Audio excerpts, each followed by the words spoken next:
Sam, it said that the live screen shut down the live stream.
And this is what happens when there's a little bit of a hiccup in the thing in there. So on my host screen, it says we were live, but on Stacey's end, it did not sit there and do that. But hey, these are the little hiccups that happen with there. So welcome to tonight's Order Paper show. We'll have a bit of a fiery one. Laura is already here, but we don't seem to have Mr. Garcia yet, but hopefully he will turn up perfectly fine. And yes, by the looks of the comments that are going on there, it does say that we're live, even that we seem to have it on there. Now, I will like to sit there and say, one of the bills that we're planning on covering is to deal with smoking. But the great news is, it is very hard to get a doctor these days who are willing to sit there and do this. So my friend, Marion Layton, who is a doctor based in Wellington Hospital, I'm not sure if she's Ministry of Health Wellington Hospital at the moment, but she couldn't do it herself, so she tried to find someone else to sit there and do it, but that didn't quite go to plan. So she has given a statement. To be honest, we're all snowed under by all the awful decisions being made regarding healthcare at the moment that has passed most of us by. We are sick of the government and we are blatant disregard for New Zealanders, and most of us are just saying keep our heads above water due to being understaffed. You know, and all through, many of us are working on Sunday evenings, not resting.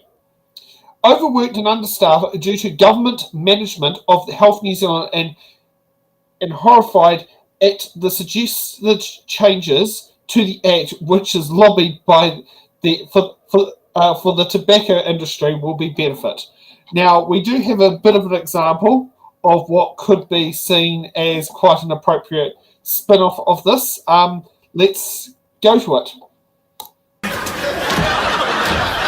That leaves us with a vacancy at the Department of Health. Now, the Minister for Sport is here, Prime Minister. Mr. Potts. Thursday. My dear Jack. Sit down. Now, how would you like to be Minister of Health?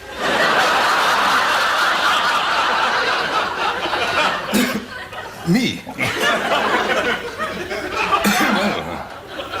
It's a considerable promotion. But merited. Thoroughly merited. You're very suitable for the job. You're not one of the medical lobby, you know, like Dr. Peter Thorne. Well, of course, I can't refuse it. Thank you, Prime Minister. Humphrey, meet our new Minister for Health. Oh, congratulations. I don't want the job if it means attacking the tobacco industry. Ah, but it wouldn't. You see, Leslie, we in government have to be realists. I want you to work with the tobacco industry. I mean, they're really trying to sort out the problems. They've got huge resources, nice chaps, caring people and really fabulous employers. They are really trying to help. I want you to work with the industry, not against it. All right? What did you say? I think he said yes, Prime Minister. Okay, I hope that that can give you a bit of a giggle for tonight of how things could be heading at the ninth floor of the Beehive when it came to coalition arrangements and all that sort of stuff. So that was something I thought would be quite funny to give a bit of a start off before we get to nitty gritty. Now, one of the bills we were meant to be covering that very would be helpful if Gabriel actually turns up would be the wage theft one. I think he has just read my message. How embarrassing is that? I'll just give him the link so that he actually now suddenly, hopefully, magically appears on the show. Because going on that one, we'll see how quick he ends up popping. No, he hasn't popped in yet. So yes, does it describe what could be seen as currently in the Beehive at the moment in Parliament at the moment, Laura? It's a pretty accurate depiction, yeah. Do you think now? Do you think it's happening on the balcony of the ninth floor because you can't smoke inside anymore? God knows where it's happening. Probably on the ground floor, outside, out the back near the rubbish bins. Near the rubbish bins. Who knows? Who knows where? I mean, it would be nice if we could sit there and have some animator who could actually bring our cartoon Prime Minister to New Zealand to match our cartoon's President of the United States, Mr. Stephen Colbert, if you're watching. If anyone else there, feel free to sit there and tweet him or whatever you call it. Yes, I'm watching Gabrielle. I don't know what's happening in the chat on there.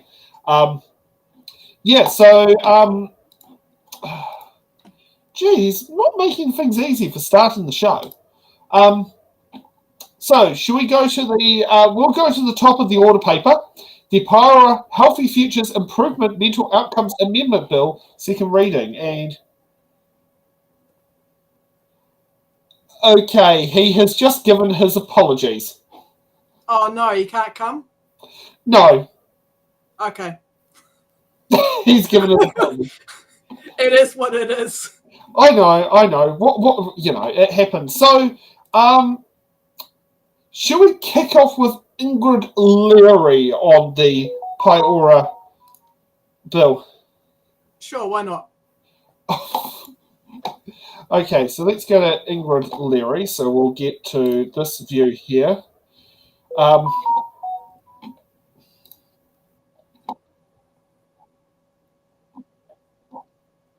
As the granddaughter of somebody who committed suicide in my family, but also to acknowledge my very good friend Louise Gizzy, who was a great Labour supporter from the trans community, who took her own life earlier this year and is in the group that represents the highest number of people who commit suicide in this country, between 5 or 6 times that of the general population, depending on which research you read. And so we are going to support this this legislation, but with a challenge really to the government members, because everything I've heard opposite makes sense. That sounds great. To have a strategy is good news, but without a workforce plan, without funding, without transparent procurement, without localised solutions to mental health, the strategy is at risk of sitting on the shelf gathering dust as we continue to experience this really shameful crisis in our country that is the mental health crisis, particularly of our youth. So we are supportive, Mr. Speaker, but we are also sceptical, because we are now, nearly 9-10 months into the electoral term, and we know that the biggest challenge facing our mental health sector is workforce, and yet I have yet to see a workforce plan. Where is the workforce plan, and where are the workers that are going to bring about the changes that this strategy will hopefully bring to the front line? We haven't seen that. We know that we are desperately short of workers across the board. We know that despite assurances from the government that there is no frontline freeze, that there are hiring freezes, certainly in my electorate entirety in Southland, where advertisements for mental health nurses have disappeared, where pregnant women who are in the mental health sector, nurses that I door knocked on the other day, said they could not, as a full-time FTE, get somebody to take over part of their shift because there is an effective hiring freeze. These are the nuts and bolts, or the devil in the detail of a strategy that will make the difference. So it's good to have a strategy, Mr. Speaker, and I'd just like to clarify that the reason the Labor government didn't include one originally is because the other population strategies are around population groups, and the landscape of mental health provision is at risk of becoming cluttered if every single group has a strategy. On this side of the House, we believe that mental health is cross-cutting. It impacts on every part of order, as the previous speaker has said, and so there was no need to carve out a specific strategy. But we have listened to the submitters. We agree that a focus on mental health and a strategy is a good idea, and what we are waiting for now is the workforce strategy and the funding to support it, and funding to the front line, so that the community groups that are so desperately waiting for funding so they can continue the work they've been doing at the coalface for the last several decades can continue rather than them fold. So my challenge, Mr. Speaker, is to the government members, thank you for your words, thank you for what sounds good. When are you going to back it up with action? When are we going to see funding? When are we going to see a workforce plan? And when are we going to see an end to the mental health crisis that so many of our rangatahi in particular are calling for? I commend it to the House. She's a good speaker at 1.5 times speed, and you can still understand her. Yeah, that I wish that was the case for me. So yeah, I just want to remind people what the purpose of Pai Ora Healthy Futures Act 2022 is about.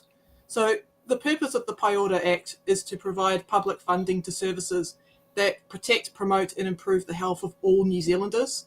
And a key focus of this act was to eliminate health disparities faced by population groups such as Māori, Pacifica, rainbow communities, like what Ingrid just mentioned, rural communities, the disabled and the elderly. Now, to address her point, it is really unfortunate that the number of trans, non-binary and intersex people that commit suicide in New Zealand is not presented on Te Whatu Ora's suicide data web tool. This is a problem because they're being excluded. This needs to be addressed as transgender, gender diverse people and non-binary people are a highly marginalised group, and trans-specific factors for suicide is an under-researched area. My dyslexia got me there at the end. So yeah, that was a bit of research that I did on my part in regards to what she had said.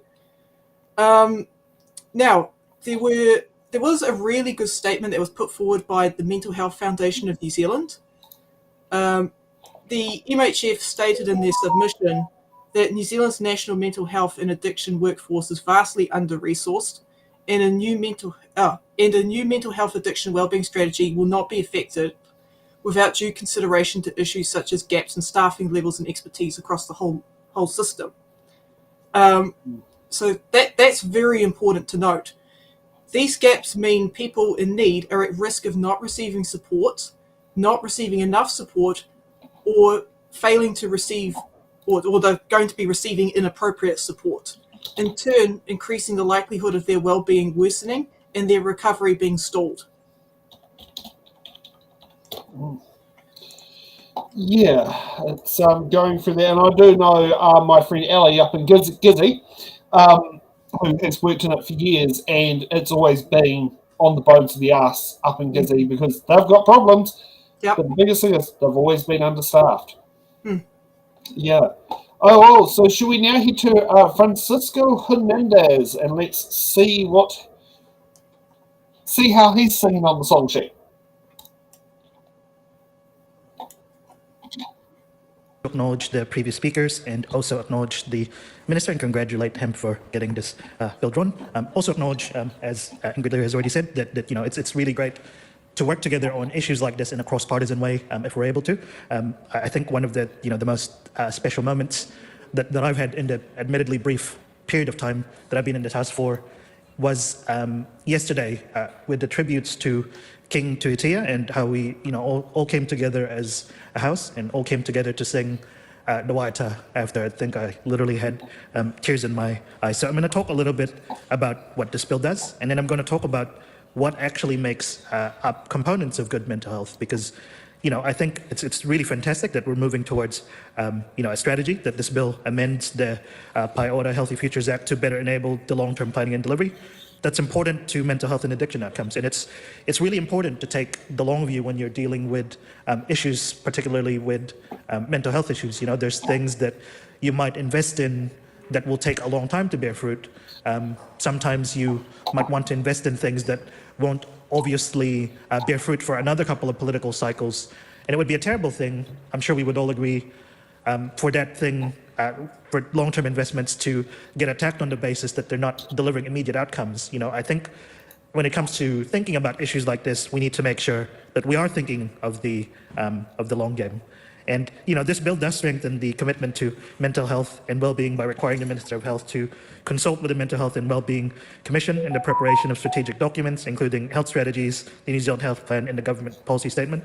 it's really important that that when the government is and when the Minister of Health is actually preparing plans, that they consult with the wider sector and that they consult with the Mental Health and Wellbeing Commission, particularly when it comes to preparing those strategic long-term documents, because it's really important to get that kind of grassroots perspective. And there's a lot of work on this that's actually being done on the ground by volunteers or community groups that aren't necessarily resourced to do so. And I just want to acknowledge all the great mahi that goes on in the space, particularly from members of the community, to prepare and determine a mental health and well-being strategy.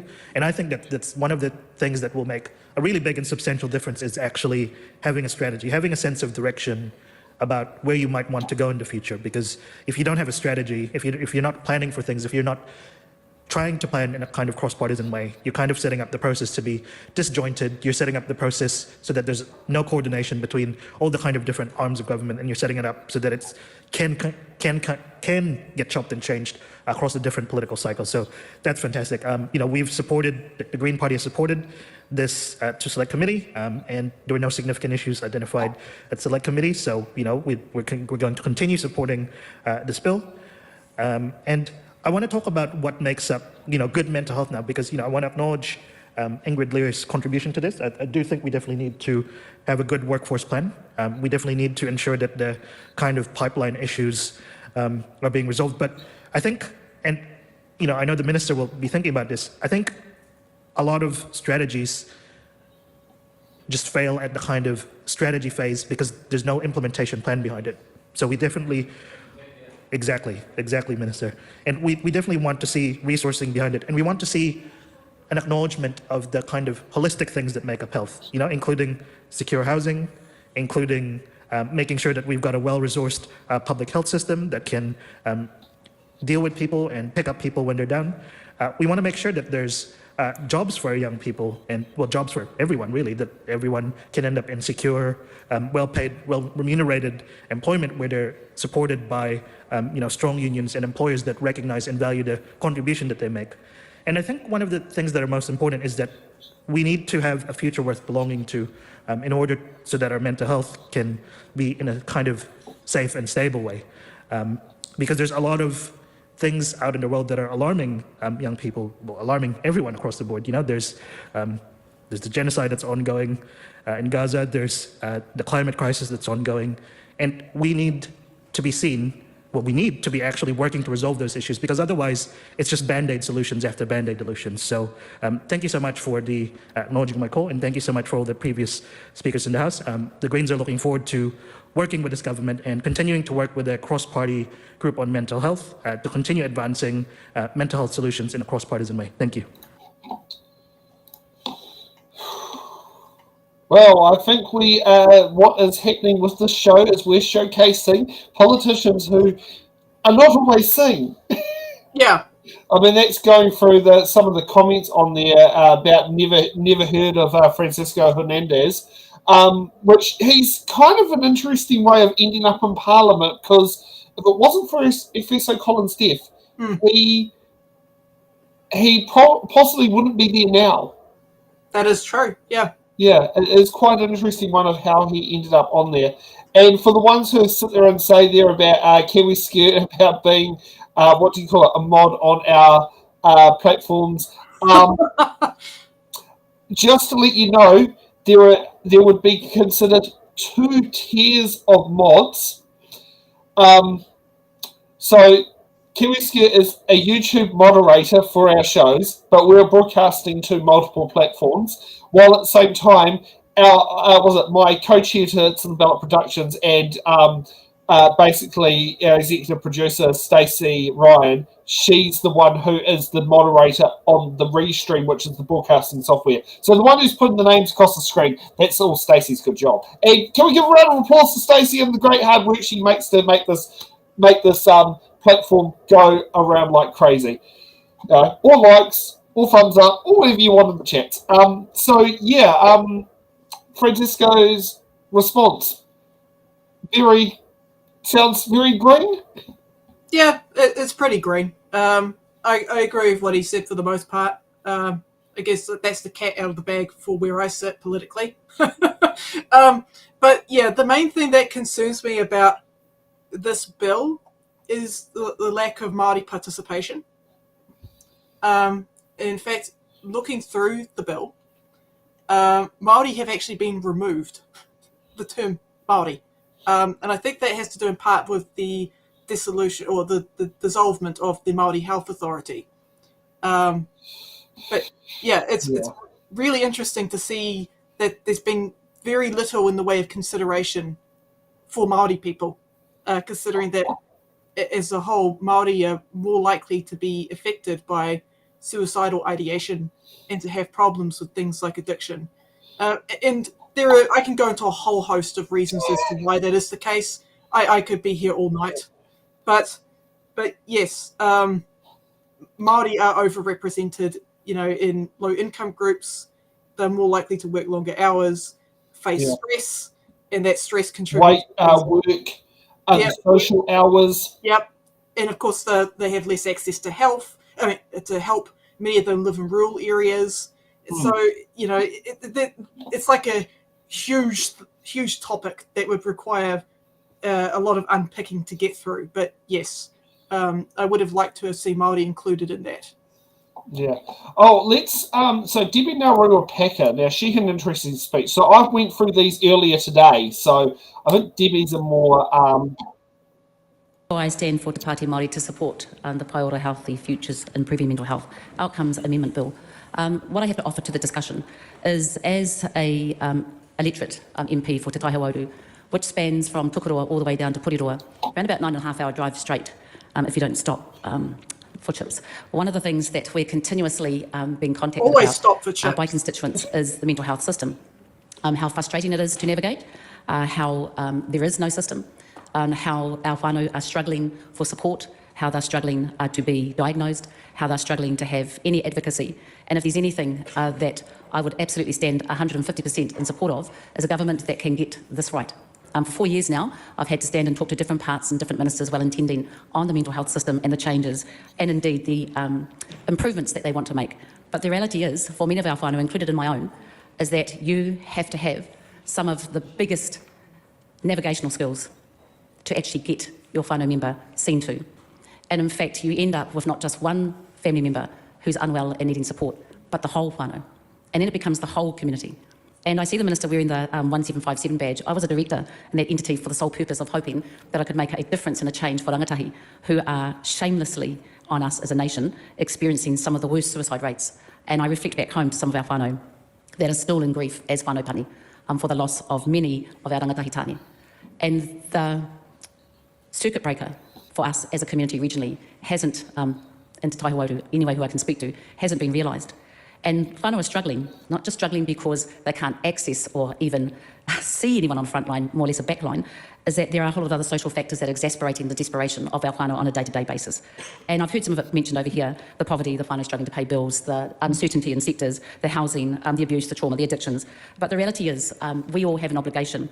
And there are many solutions that we've seen on the ground, but there's not enough of them. And for some, whānau Māori health providers, iwi hapua marae are starting some of their own initiatives. I'm in real awe of what's happening with our farmers and the surfing initiatives that are happening, because these are things where we're actually addressing and connecting our whānau to our environment, because it is an environmental issue, a physical issue, as much as it is a mental issue. And I think what's really, really frightening is we've had some amazing kaupapa like Arotaki and Te Aka Whaiora and the suicide prevention. I think the 6 recommendations, they are all really good initiatives. But the reality is, as much as we resource and target, we also, within inside ourselves, have a role and responsibility. And I heard earlier the kōrero of order. Currently, our whānau aren't feeling order coming out of any of us, and particularly this House. And there's a whole lot of attacking going on, which isn't helping the grassroots situation. And I guess what we all need to be thinking about is what our role in this is. And it's not just the Minister and the legislation. The reality is that we are contending with an environment that is affecting our people, whether it be an anti-tiriti and anti-environment, a fast this or a removal of that. And we are all responsible for the well-being of each other and our communities. So while it's important that we get this right and we resource everyone right and we find services that are able to be accessible, we also have to remember we're responsible for the well-being of each other's order, and how we behave and what it is we do outside of just this amendment impacts on our communities. And I cannot think of a better message to use right now, is that we all deserve to live well. And we have the ability to influence that and use our sphere in a responsible way. Anō reira, tihei, mauri ora. Kia ora. Yeah. Now, I can certainly tell you Now, I think the way Debbie was speaking was driving via New Plymouth to get from Tokoroa to Porirua, because I've driven a truck with a mandatory half an hour break in the great town of Taupo with Ray's father. I did 9.5 hours. That's what it says on my logbook. Yep. So Always stop the chips.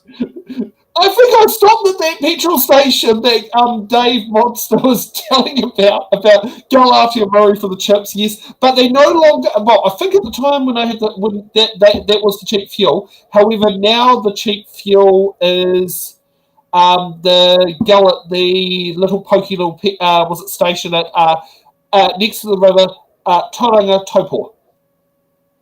Right. That's the cheapy petrol station that I stop at now, which that one's got built on if you like your salted fish, salted trout, I think. Salted trout. I mean, I'm not much of a fish person because, vegan. Yeah, but, yeah. It's not good chips, I'm all in. See, that's just something that was in there, was that we discovered it by accident. Oh, Stacey's put a dehydrated beef. Dehydrated beef? Isn't that jerky? Yeah, I don't know. The couple that own it are South African, so it could be the South African name for the product. I think it's what they call it. Yeah. Yeah. So, South African jerky, yes, that's what Stacey's put that for in the private chat. Yeah. So, yes, Debbie Nawarapaka absolutely has pulled it off because her electorate is not quite as big as Dakota Ferris's electorate, but it's huge. Yeah. Yeah, I mean, I agree with Debbie. Now, to get into the geek stuff, there is no reference to Māori in Section 46A3. And it is essential that the government amplifies the voices of those that are at risk and strengthens the leadership of Māori and those with lived experience. This creates and embeds feedback loops for these population groups to inform continuous improvement. Again, I go back to the Mental Health Foundation of New Zealand and their recommendation. One of their key recommendations that they made in their submission was to include Māori in the development of this. And I just want to, before some people look at this and might roll their eyes and go, well, including Māori, that's woke. Expanding care benefits everyone. It doesn't matter if it's a Māori health provider, because you can be non-Māori and go to a Māori health provider. Doesn't matter if it's a Pākehā health provider, you can be Māori and go to a Pākehā health provider. What's important is that it's there and available. Okay? Yeah. And just for those who are wondering, this is a national private members bill.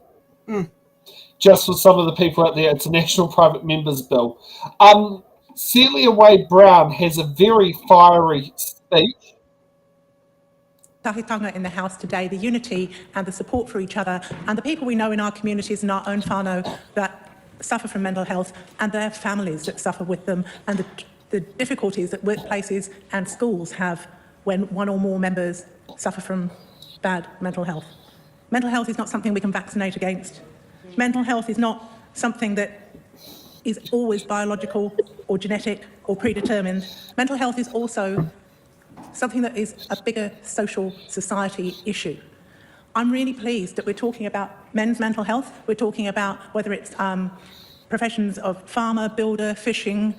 Yes, it's great that that's able to be recognised and talked about, though I still think that individuals in those areas have great difficulty realising that it's not just them, that they are able to ask for help, whether it's from their whānau or from the professional support. And I'd like to acknowledge the mention of family and sexual violence as a causal factor in people's mental health. And often poor mental health is a natural response to pressures. And I'd like this House to consider to what extent we are adding to those pressures from time to time. And yes, that is a thing across the House, how we behave to each other, but I'm more meaning in terms of the legislation that we produce and the way we talk about groups of people.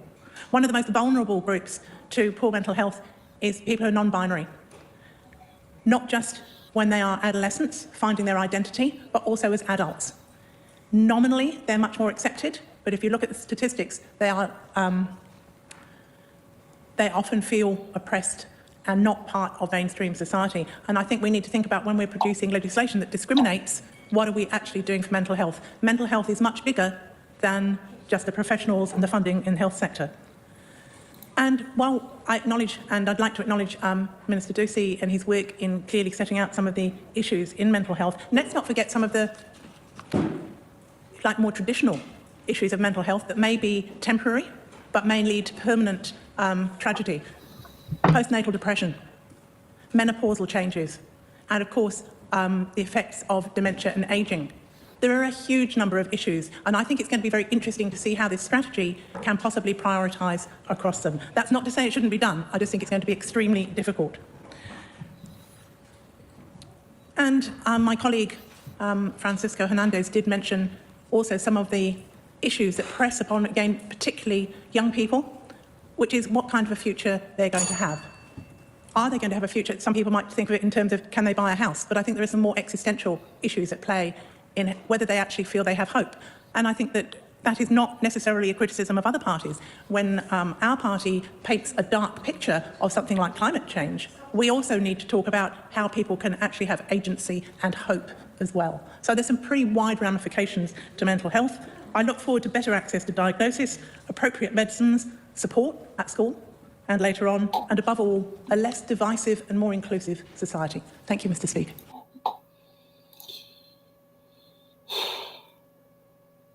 In my notes, I put that as a fiery speech, but it probably was more fiery in content, but civil and polite. That's Celia in a nutshell. Yeah, exactly. Yeah, like she's just basically, literally said exactly what it is. Yeah. Mentioned the missing part on there, which is our, was it trans and non-binary community, which up until that point hadn't actually appeared in the debate. That's correct. Yes, looking through the transcript, yes. Yeah, Celia, I pretty much agree with everything she just said right there. Yeah, so there's not much in terms of commentary I can offer on that one. Yeah. Should we go to Bill, the original sponsor of the bill, Matt Ducey? Ducey's actually, I've been looking at Ducey. I think he's probably the most based member in the National Party. Yeah. On behalf of the government, in support of the Paiora Healthy Futures Improving Mental Health Outcomes Amendment Bill in its second reading. Hey, look, it feels a long time ago that I sat on that side of the House, Mr. Speaker, watching the then Labor government putting together their big flagship reforms of the Paiora health reforms, going and listing through their strategies and understanding that there was going to be no mental health strategy. And it was interesting at the time, the Mental Health and Wellbeing Commission, the Mental Health Foundation came out and said mental health was invisible in those reforms. And it felt the right thing to do at the time to put in an SOP, which the then Labor government voted down, which made me more determined that to put forward as a members' bill what we're getting back today from the Select Committee. So look, I probably did the easier part of putting an idea in a biscuit tin, but I just wanted to acknowledge the fantastic work of Katie Nimmin in sponsoring this bill through the stage of the Select Committee, but I want to acknowledge her speech in leading off the debate tonight, the tone of the speech, how parliamentary it was, talking to the issues that we are debating tonight. And I want to thank her for her sponsorship, which I think has made this bill clearly turn up in a better shape than it first probably started when I wrote it. There was a few drafting errors, so I'll hold my hands up to that, but that's the reality of why we go through a Select Committee process. And what I do know from reading the departmental report, there was 56 submissions. So there was an ability for people to have their say, to come and have the oral submissions and to be heard. And one clear theme that came through the submissions is those of lived experience, who wanted their voice to be heard. Because, of course, when there was no mental health strategy in the original bill, people did not feel heard. They did not feel listened to. They did not feel valued. So we can come up with all the apologist excuses we want of, oh, it was supposed to be around population groups. But sadly, when you look at the life expectancy of people with lifelong and enduring mental illness, it's one of the greatest reductions we have out of any grouping of people. So quite rightly, it's fair that we prioritise them today with this mental health strategy. So it was important to hear those with lived experience being able to give their view through the Select Committee process. And that's why one of the first things this government did when it came in was to announce a new peer support and lived experience service based out of emergency departments. We know that is an underutilised workforce that can connect with people in a time of crisis and allow that person to be listened to and heard by someone who's been there themselves. So it was great to hear that lived experience voice come through the Select Committee as well. And I do want to acknowledge some of the other speakers tonight. Debbie Ngarewa-Paka spoke about the inability to navigate through the services, which is exactly the issue we have. Our services are fragmented. They need to be joined up. And quite often people under mental distress or mental illness don't have the literacy to engage in services that maybe others just expect people to have. And it is important, and I hope through the strategy, that we do look at how we've joined up our services. Because I'm actually one of optimism, that I'm in a privileged position as I travel around the country, that we have a great range of services out there. The problem is they're very disconnected, very fragmented, and people don't know how to navigate their way through them. And also Francisco Hernandez from the Green Party, a new Member of Parliament to this House, but I think he nailed it very quickly. The last thing we want is another strategy. We got that after the last government's mental health inquiry. 58 or so recommendations that sit on someone's shelf somewhere. So it isn't about a strategy, and what Francisco Hernandez says, it's about an implementation plan. And that's why I value the amendment that's come back around the commencement date of 12 months, which gives time to understand and put together that implementation plan. Because when you look at the current mental health strategy, Kua Manawa Nui, you read it, you don't disagree with any of it. It all makes sense. But the problem is it can't tell you what's going to happen by what date. And that's what the sector is calling for as well, a clear plan, how we're going to join up the services and how we will implement and deploy them as well. And I just want to acknowledge Jenny Marcroft from New Zealand First, who talked about the conception of the cross-party mental health group. And it's brilliant to hear some of that coming through in the debate today, as fairly most speakers are coming together in support, because that's where the genesis of this happened. I acknowledge the Health Select Committee Chair, Sammy Uffindale, for the great work he was doing. It was myself, Jenny Marcroft, Louisa Wool, Chloe Strawbrook and myself on that Health Select Committee. When we started working more collaboratively together and getting together to talk about the issues, then we started saying, hey, there's something here. Shall we go off and look at joining our first cross-party mental health and addiction group? And it's great to see that that group has continued under the chair of Chloe Strawbrook as well. And that's why this is important, because I think the public expects us to take a cross-party support.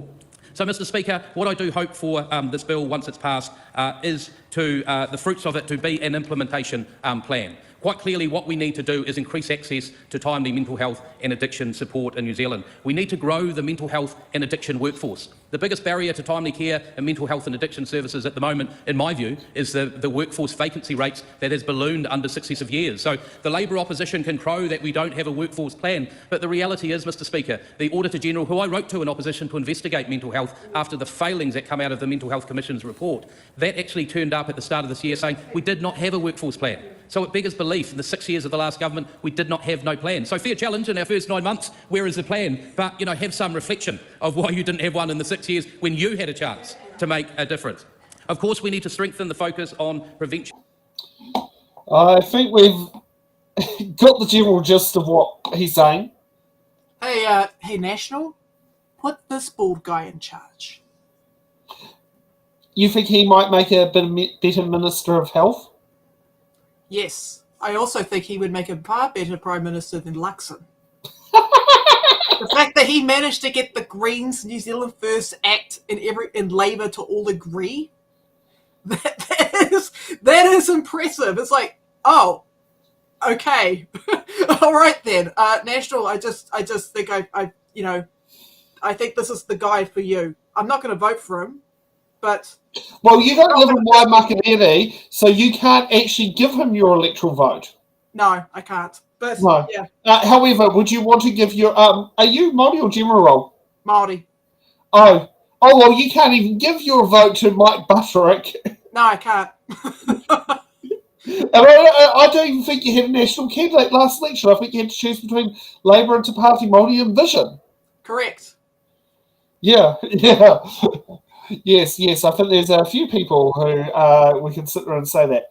Okay, now let's get to what will become our more highlight of the night. Oh, I hit the wrong link on that one. That's the one. Oh. Okay, there's a different way I can access it. Where is it? It is... Okay, so this is going to cover the crimes theft by employer amendment bill second reading. Now, just to be aware, this is a interrupted debate. which is possibly actually a good thing, and being a members' bill, it won't be on there for at least another 2 Wednesdays. It won't be this Wednesday because it's this Wednesday's government day. It will be the following Wednesday by the time it gets back. And I have had a look at the order paper. It's now item number 3 on the order paper. This bill originally was put in by Abraham Omar. As someone who has worked in there, I have personally suffered wage theft. The thing that really sucked, in my opinion, was it was a migrant manager, not the owner, committing documentational fraud on timesheets to get his employment incentive bonuses. This is the same manager from India who threatened a New Zealand-born citizen Indian with deportation to India if he doesn't sit there and do as he tells at a job, if that gives you an idea. A good way of describing it is, under the current law is, if an employee takes money from the employer's till, it's a criminal offence. But under the current law, it's a civil offence to take money from an employee's wallet in the form of wage theft. It's not criminal, it's civil. And the other thing is, you can have, in a civil case, is you tend to deal with the entity of the organisation, not the offender directly, whereas under a criminal aspect to do it. Now, there are 6 speeches. There are 7 speeches. We're going to play all 7 speeches on fast speed tonight because we want this out there. And then when we finish, we want to work on a campaign. Now, we haven't heard from... Now, New Zealand First hasn't done a speech yet. We don't know where their sit is in there, but I think we may have to target New Zealand First and may actually have to target National and ACT, because I think, as Laura sat there and said, we had a private conversation on Friday. It is saying it's all right, darling Tana, to steal from your staff's, wallets. That's what National and ACT have so far implied is acceptable and should be a civil-related matter. So let's kick off with Camilla Balich, who has the first... Yeah, this is an issue I take very seriously. So yeah.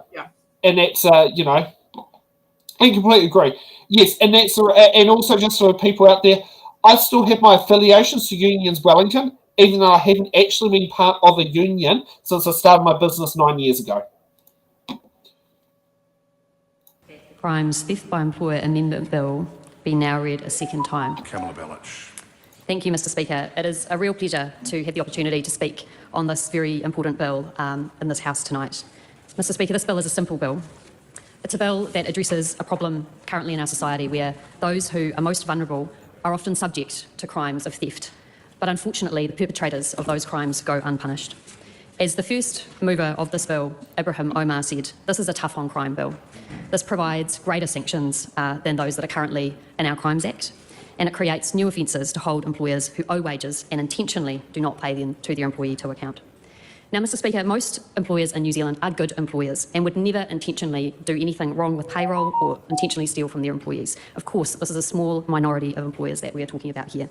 But regretfully, there are some employers who do intentionally steal from their employees and currently are not being held to account in New Zealand. This includes actions to unlawfully withhold wages, salaries, and other monetary entitlements. We all know that this is wrong, but in an unusual quirk of history, this is one area in society where we know this type of theft regularly occurs, but there are no criminal sanctions. I want to acknowledge my colleague Abraham Omar, who first brought this bill to the House, actually over 1 year ago in the last Parliament. His first reading, Mr. Speaker, his first reading speech was very compelling. And the reasons it was so compelling was because the nucleus of this bill and the reason he decided to bring it to the House was because of his own experience.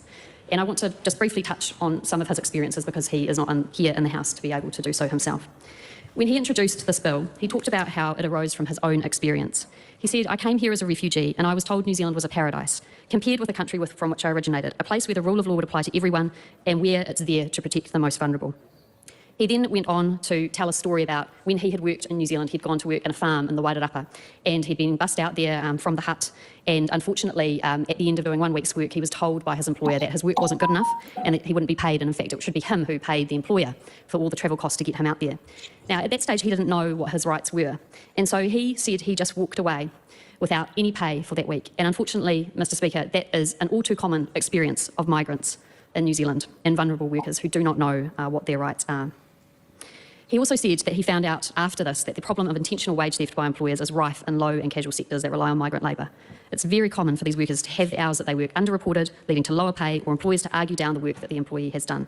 It's already against the law in almost all circumstances to withhold pay and deliberately underpay staff, but the law is regularly flouted and there are no criminal sanctions in New Zealand for wage theft. So I want to just acknowledge the story that we've heard today in the House and the story that Ibrahim has had, where he came to New Zealand as a refugee, suffered from an injustice, which in this case was wage theft, and then became an MP in that country, only our second refugee MP to do so, and then brought a bill to this House, which hopefully will become law if we have the support of members of the House, in order to stop other New Zealanders from experiencing that same thing. So it's quite an extraordinary story, and I'd just like members of this House to consider that if we are like-minded in not wanting to stop the practice of wage theft, we can make it an even more incredible story by passing this bill tonight. I want to go over briefly what the bill does, because I think it's important to understand why this bill is needed. Currently, the most common way that wage theft is dealt with is through civil enforcement pathways. That means no criminal conviction is ever applied to an employer who engages in wage theft. There are, in New Zealand, interestingly, some criminal penalties that apply under the Immigration Act for an employee who's on a temporary visa. So in some instances, Mr. Speaker, people who are here on a temporary visa will have more rights to have theft against them, have criminal action against the person who conducts an unlawful theft of their wages than most other New Zealanders. And so we can all agree that that's a bad situation, and we're glad that the Immigration Act provides for that. But we should also acknowledge that when those people go into different types of visas and when they become permanent citizens, they don't have the same rights. And this is an important right for all New Zealanders to have when they are stolen from, which is what wage theft is, to have repercussions, serious repercussions, for the people who undertake that intentionally. Additionally, Mr. Speaker, often these days, people who have wage theft people who suffer from wage theft from their employer often can't take action against it because they don't have the ability to afford to take civil action. Taking civil action is actually really difficult. Filing papers in a court is not something that comes easily to most people. Even a disputes tribunal is often quite difficult for people to do by themselves. And so often we have a situation where wage theft is only addressed if someone is a member of a union, and they can do so on a basis where they don't have to pay for that litigation to take place. And while the union should be commended for taking that action, I think as a matter of public policy, it should be that all New Zealanders are able to hold people to account for theft that is committed against them. So I think it's an important issue. It's also an issue that other jurisdictions have already dealt with, such as Australia, Norway and California. They've all introduced laws to combat wage theft. There are so many different cases that you can refer to in relation to wage theft to show that it's an ongoing problem in New Zealand. A 2019 study commissioned by MB found that wage theft was one of the most common forms of migrant labour exploitation in New Zealand. And Ibrahim, in his first reading speech, mentioned about 3 or 4 different cases where wage theft had been challenged through civil remedies, and there were significant penalties associated with those, but of course no criminal penalties for the employers involved in that. So a very important issue, and one that we can prove is ongoing. In terms of the select committee process, this bill was referred to select committee just before the last election. So we had about 13 submissions, and about 84% of those were in support. And there were some changes that we made at select committee as well. So one of the main changes that we made was making sure there was consistency between this piece of law and also the Employment Relations Act. And also we did look at a few other things to do with penalties, and you'll see in the select committee report that there's a recommendation that if the House takes this further, maybe we could look at a stepped penalty regime, which is consistent with what's in the Crimes Act. So a stepped penalty regime is a regime where if you were to steal a lower amount of money, then you would have a much lower term of imprisonment or fine that would relate to that, and if it was a higher amount of money, it would step up higher. So that's currently what's in the Crimes Act, Mr. Speaker, in relation to the general crime of theft. So the select committee process, I think, was a useful process, and I want to thank members of the select committee who are here today who participated in that process. I think it was a respectful process, and although some of the government members decided not to support this bill, I felt that there was an openness to make sure the bill was in the best possible shape going forward to the House. And so you'll see that in the report we unanimously say that there were no legislative issues with the bill, and also that we unanimously agreed to the changes, although the majority did not support the House passing it. So I want to thank everyone for doing that, and also the Ministry of Justice and MB for their very good, I thought, advice on this particular bill. I thought that their expertise was really excellent. So in conclusion, Mr. Speaker, I would encourage all members of the House to please support this bill. This bill does strengthen criminal sanctions against theft, it does protect vulnerable people, and it will lead to a greater sense of justice for more New Zealanders. I commend this bill to the House. Some very interesting comments going through the chat. How do you think the House voted on this, by the way? Well, it was an interrupted debate, so voting hasn't happened yet. So we actually got a 2-week reprieve. Yeah, And, it's going to be really interesting after this debate how they end up voting. well, I think we can start from tomorrow, potentially, and maybe we've got to teach people how to use mail merge, but we could get it where we could send a personalised email to every single MP to go, hi there, we would like this bill to be passed. I think it's lucrative, and just go through the whole process. You know, put in my situation, I run a business and sit and do this. I do things by the book. These people don't. You know, they can't be criminally prosecuted or something like that. Basically, sum it all up. I mean, there's one of the speeches in there. I have a feeling someone's got to actually dig into that person. I'll mention that when it get later on. Oh, but yeah. we will sit there and get in there. But I think we could sit down there and go through and email every single MP. We'll use mail. We'll show people how to use mail merge, because then we can, at least you can just type up one email and then go send, and it personalizes it to all of them. So you sit there, send it off to all the MPs, and basically, hopefully we can sway them to change, at least change their mind and actually push it past put it into committee of the House and hopefully third reading, which means we can try and make the bill become a law. So when you steal money from your employees' till, it is the same punishment as stealing from an employer's till. Yeah, I mean, it's very revealing in this debate who's against this bill and for what reasons. Keep in mind that this amendment bill received support from 84% of submitters to the Select Committee. Yeah. And I know the paper that she was referring to. It's called Understanding the Exploitation of Temporary Migrant Workers, a comparison of Australia, Canada, New Zealand, and the United Kingdom. I recommend everyone that's listening to this to go read that. It's quite an insight into how migrant workers are often treated in this country. And yes, it absolutely should be a criminal offence. It is ridiculous. Abusing migrant workers is not New Zealand first. You're putting good employers at risk. You know, it also puts New Zealand citizens at risk of exploitation, who may be Maori or young workers that are new to the workplace or disabled. It puts them at risk as well, because quite often a lot of them work under the table for wages and they can get exploited. Remember, keep in mind that if part of wage theft is also the underpayment of wages and the non-payment of overtime. So, you know, how many people in the chat and how many people that are listening in have experienced not being paid for overtime? Yeah. We don't really have data around that. Yeah. Oh, let's go to Katie Nimmin, and we'll see how this speech goes. To speak on the Crime Theft by Employer Amendment Bill, which has obviously been brought to the House by Camilla Ballach, but to acknowledge first being put in the ballot by Ibrahim Omir, and obviously the process that has gone through and your participation in that, so thank you very much, Camilla. Just to speak to the process that we've gone through with the Select Committee, hearing from people, robustly discussing and debating the merits either way, does really do justice to the process. Of course, just to speak to the bill and what it does, it's proposing to criminalise the failure of employers to pay wages. And look, while the intention behind this bill might be well-meaning, and not to discredit that, we've got to carefully examine whether it aligns with the principles of what are some strong National Party values, which is limited government, competitive enterprise and personal responsibility, values that are central to a prosperous society. So, of course, this bill seeks to criminalise wage... Just like to point it out there, personal responsibility is being held accountable for your action. I know, it's like, I'm sorry, but... It's like, put it this way, limited government. I mean... Yeah. I'll wait till we get to Punjit Palmer. She actually hit something on the head that really rubs me up the wrong way. Disputes by introducing harsh penalties, which is exactly what they are, for employers who allegedly withhold wages, and allegedly is an important point to make.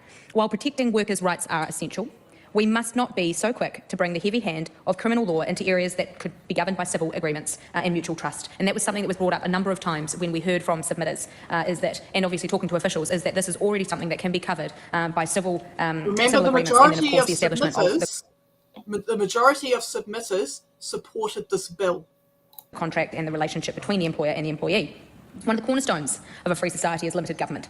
This means that the role of the state is to provide a framework for law and order, but it should not interfere in every aspect of our lives. Stealing wages from stealing money from an employee's pocket should not be deemed to be limited government. No, I don't normally interrupt in speeches, but this is really, what she's saying is rubbing me up the wrong way. Oh, it got me fired up reading it. It's like, I'm sorry, but how does limited government, competitive enterprise, and personal responsibility, how do these values align with wage theft? It's also, and I just want to point something out, it's also really hypocritical of National to say this, considering the banning of patches and insignia in homes that National just passed recently. They want to talk about limited government. What is limited about a government coming into your home? This is not compatible. It's like limited government in the home, but not in the workplace. Yeah. Not at home, but in the workplace. Hey, it's okay. Areas where civil remedies and free enterprise can provide solutions, and in this case, they already do. The current framework of employment law under acts such as the Employment Relations Act and the Wages Protection Act already offers clear avenues for resolving wage disputes. Civil courts and specialised employment tribunals are better suited to handling cases aimed to be addressed by the proposed bill. Turning wage disputes into criminal cases adds an unnecessary layer of government involvement, one that this side and this government would not support, is often a private and contractual issue. Oh my God. We have long upheld the principle of criminal law should be reserved for the most severe forms of wrongdoing. The criminal justice system is designed to punish such as deliberately withholding people's wages. Yep. Intentional, malicious acts that cause significant harm to society. Is an error in payroll, perhaps caused by administrative oversight or a system failure, really something? Wait a minute. This is about intentional wage theft. Yeah, intentional wage theft, not system error. Oh, but wait a minute. System errors happen all the time at the Ministry of Social Development. Yeah. And guess what? They're called sanctions. And often it's sanctioned now. Hope like hell the beneficiary don't complain. And then all hell breaks loose when they do complain. We want to criminalise. Now, to address what the member opposite has said in her speech prior, while the intention is malicious, that does not always have the outcome. The outcome is often perverse. Criminal law is a blunt instrument, and its overuse in areas better handled by civil law will lead to unintended consequences, not justice. And I will. We have not had this on the books. Speak to this now.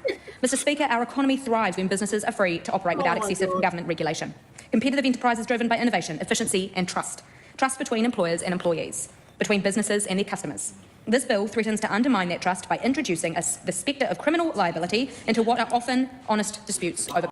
Honest disputes by stealing money from people's pay packets in the worst example? Nothing says honesty more than stealing from your employee. Yeah. Not employer. We're not going full anarchist here, guys. Yes, yeah, exactly. I mean, Darling Tana, here's a free pass. Darling Tana, here's a free pass. Yeah. Well, maybe that what needs to be actually put in sent in those emails going around. But maybe we got to skip Darling. For pay. In a competitive economy, businesses. I've actually had enough of listening to her. Yeah, I've had enough. Yeah, to be honest, yeah. Let's go to Tiana. Thank you, Mr. Speaker. Let's go to Tiana Tuiona. I rise on behalf of the Greens to support this bill tonight. And as I was going through the Select Committee report, I could see the work done by the Select Committee. They'd trying to come to some agreements on the different, clarifying the employment arrangements and entitlements and trying to get the legislation into a good place and acknowledging the words of Camilla Bellich, the work of the Select Committee there. But what I did want to hear was the reasons why the government parties, well, at least what I've only heard from one government party so far, are not supporting this bill. Mr. Speaker, we heard that one of the reasons they don't want to support this bill is because it could compromise a thriving competitive marketplace. It's an affront to personal responsibility and competitive enterprise. And my first submission tonight is you can have all of that without ripping people off, Mr. Speaker. You can have all of that without ripping people off. And there was some talk also there around accessing civil law and using those processes in order to find justice for workers as well. But that's expensive. Those processes are expensive. If you're a low-wage worker, a migrant worker, and some of us around the house come from some of those. The answer to no, it's not being voted on. It's an interrupted debate, hence why we're doing an extended series on it, because this has personally affected many people. Yep. Yeah, New Zealand First have not actually done a vote yet. Yep. And they haven't done a speech because it got interrupted at 6 out of 12 speeches. Yeah, and it's not just migrants this has affected, it's also affected New Zealand citizens. New Zealand-born citizens. You know, Yes. it affects everyone. Yeah. Families, you get here, maybe your English isn't so flash, maybe you don't have access to all the lawyers and all that other kind of stuff. What is your pathway for justice? What is your pathway to make sure that the money that you worked for, that you get to keep? Because I think that's something that people across Aotearoa would support, right? You work a hard day, you get your dollars, and that's your money, that's your putia, those are your wages. Mr Speaker, I do want to just backtrack and acknowledge Ibrahim Omar from the last Parliament, who in that first reading talked about his own experience, his lived experience of being exploited, his lived experience of many migrant workers, of many low-wage workers, where there is definitely that imbalance. And so I do want to acknowledge Ibrahim Omar and also Camilla Bellich, who was shepherding this bill through the House at this particular time, because this is an attempt to actually rectify that imbalance. One of the phrases that I heard there that we need to encourage, I think the words were the culture of employment and employee relations. I might have got that wrong, but it was around that kind of thing as well. Well, you can do that by making sure that there's stuff in place so that people can get their pay. And that's something that we also need to think about right across what's happening around Aotearoa right now. If the culture of employee, and employment relations is something of focus for the government parties, you've really got to work at it. You can't just be focusing on the whole enterprise brigade. You've got to be thinking about the workers. Because I've been watching the number of jobs that have been lost just here in Wellington, around about 5,000, 6,000 now. That's the brain drain. They're going to be jumping on planes and going overseas. That speaks to the lack of trust in terms of that culture. We just had Woolworths workers walk out on strike as well. That points to that lack of trust in that culture. The way that you improve that culture is by supporting bills like this. And as Camilla Bellich said earlier, it is a simple bill.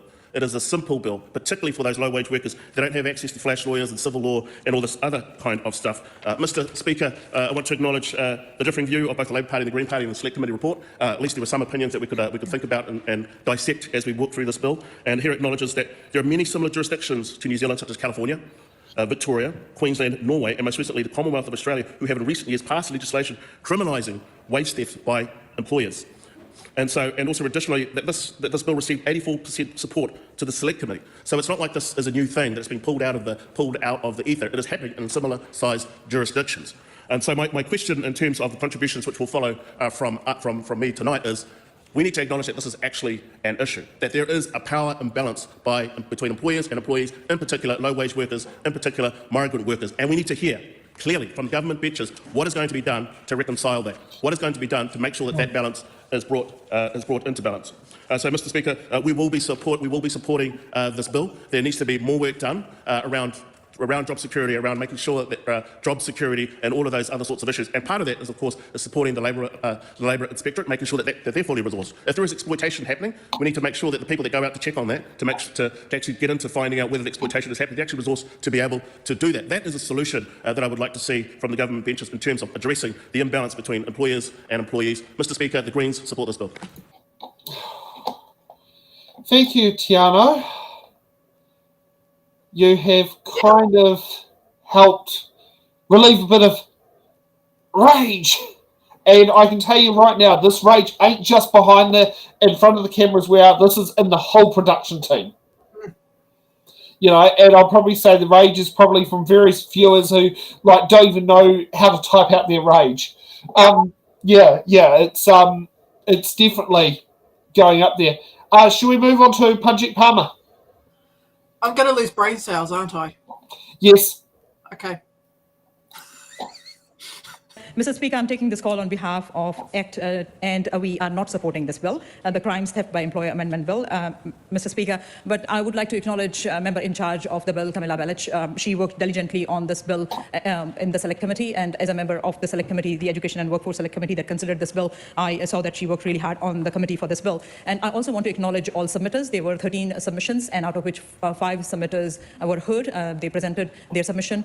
This is by being there in person, and also some by video conferencing. So I want to thank them, and I want to say that their contribution is highly valued. And in the Select Committee process, that is very important for all Select Committee members to give consideration to each and every point that is raised by all submitters, and that was duly done. And the whole Select Committee, Mr. Speaker, I must say that worked very sincerely on this bill to improve this bill, and the evidence of that is that this bill has come back as an amended version of the bill. But Mr. Speaker, still the ACT Party believes that we cannot support this bill because there are enough provisions available for the issue that this bill is trying to address. And I want to acknowledge that, yes, there are some employers, those who exploit employees. It's a very small number number of employers, and there needs to be a very strong message sent to them. But the strong message is being sent through a lot of legislations which already exist. And I know that as an immigrant myself, I hear a lot of stories from migrant people, migrant workers, those who come here having that hope of coming and working hard and making a better life here in New Zealand, end up getting exploited.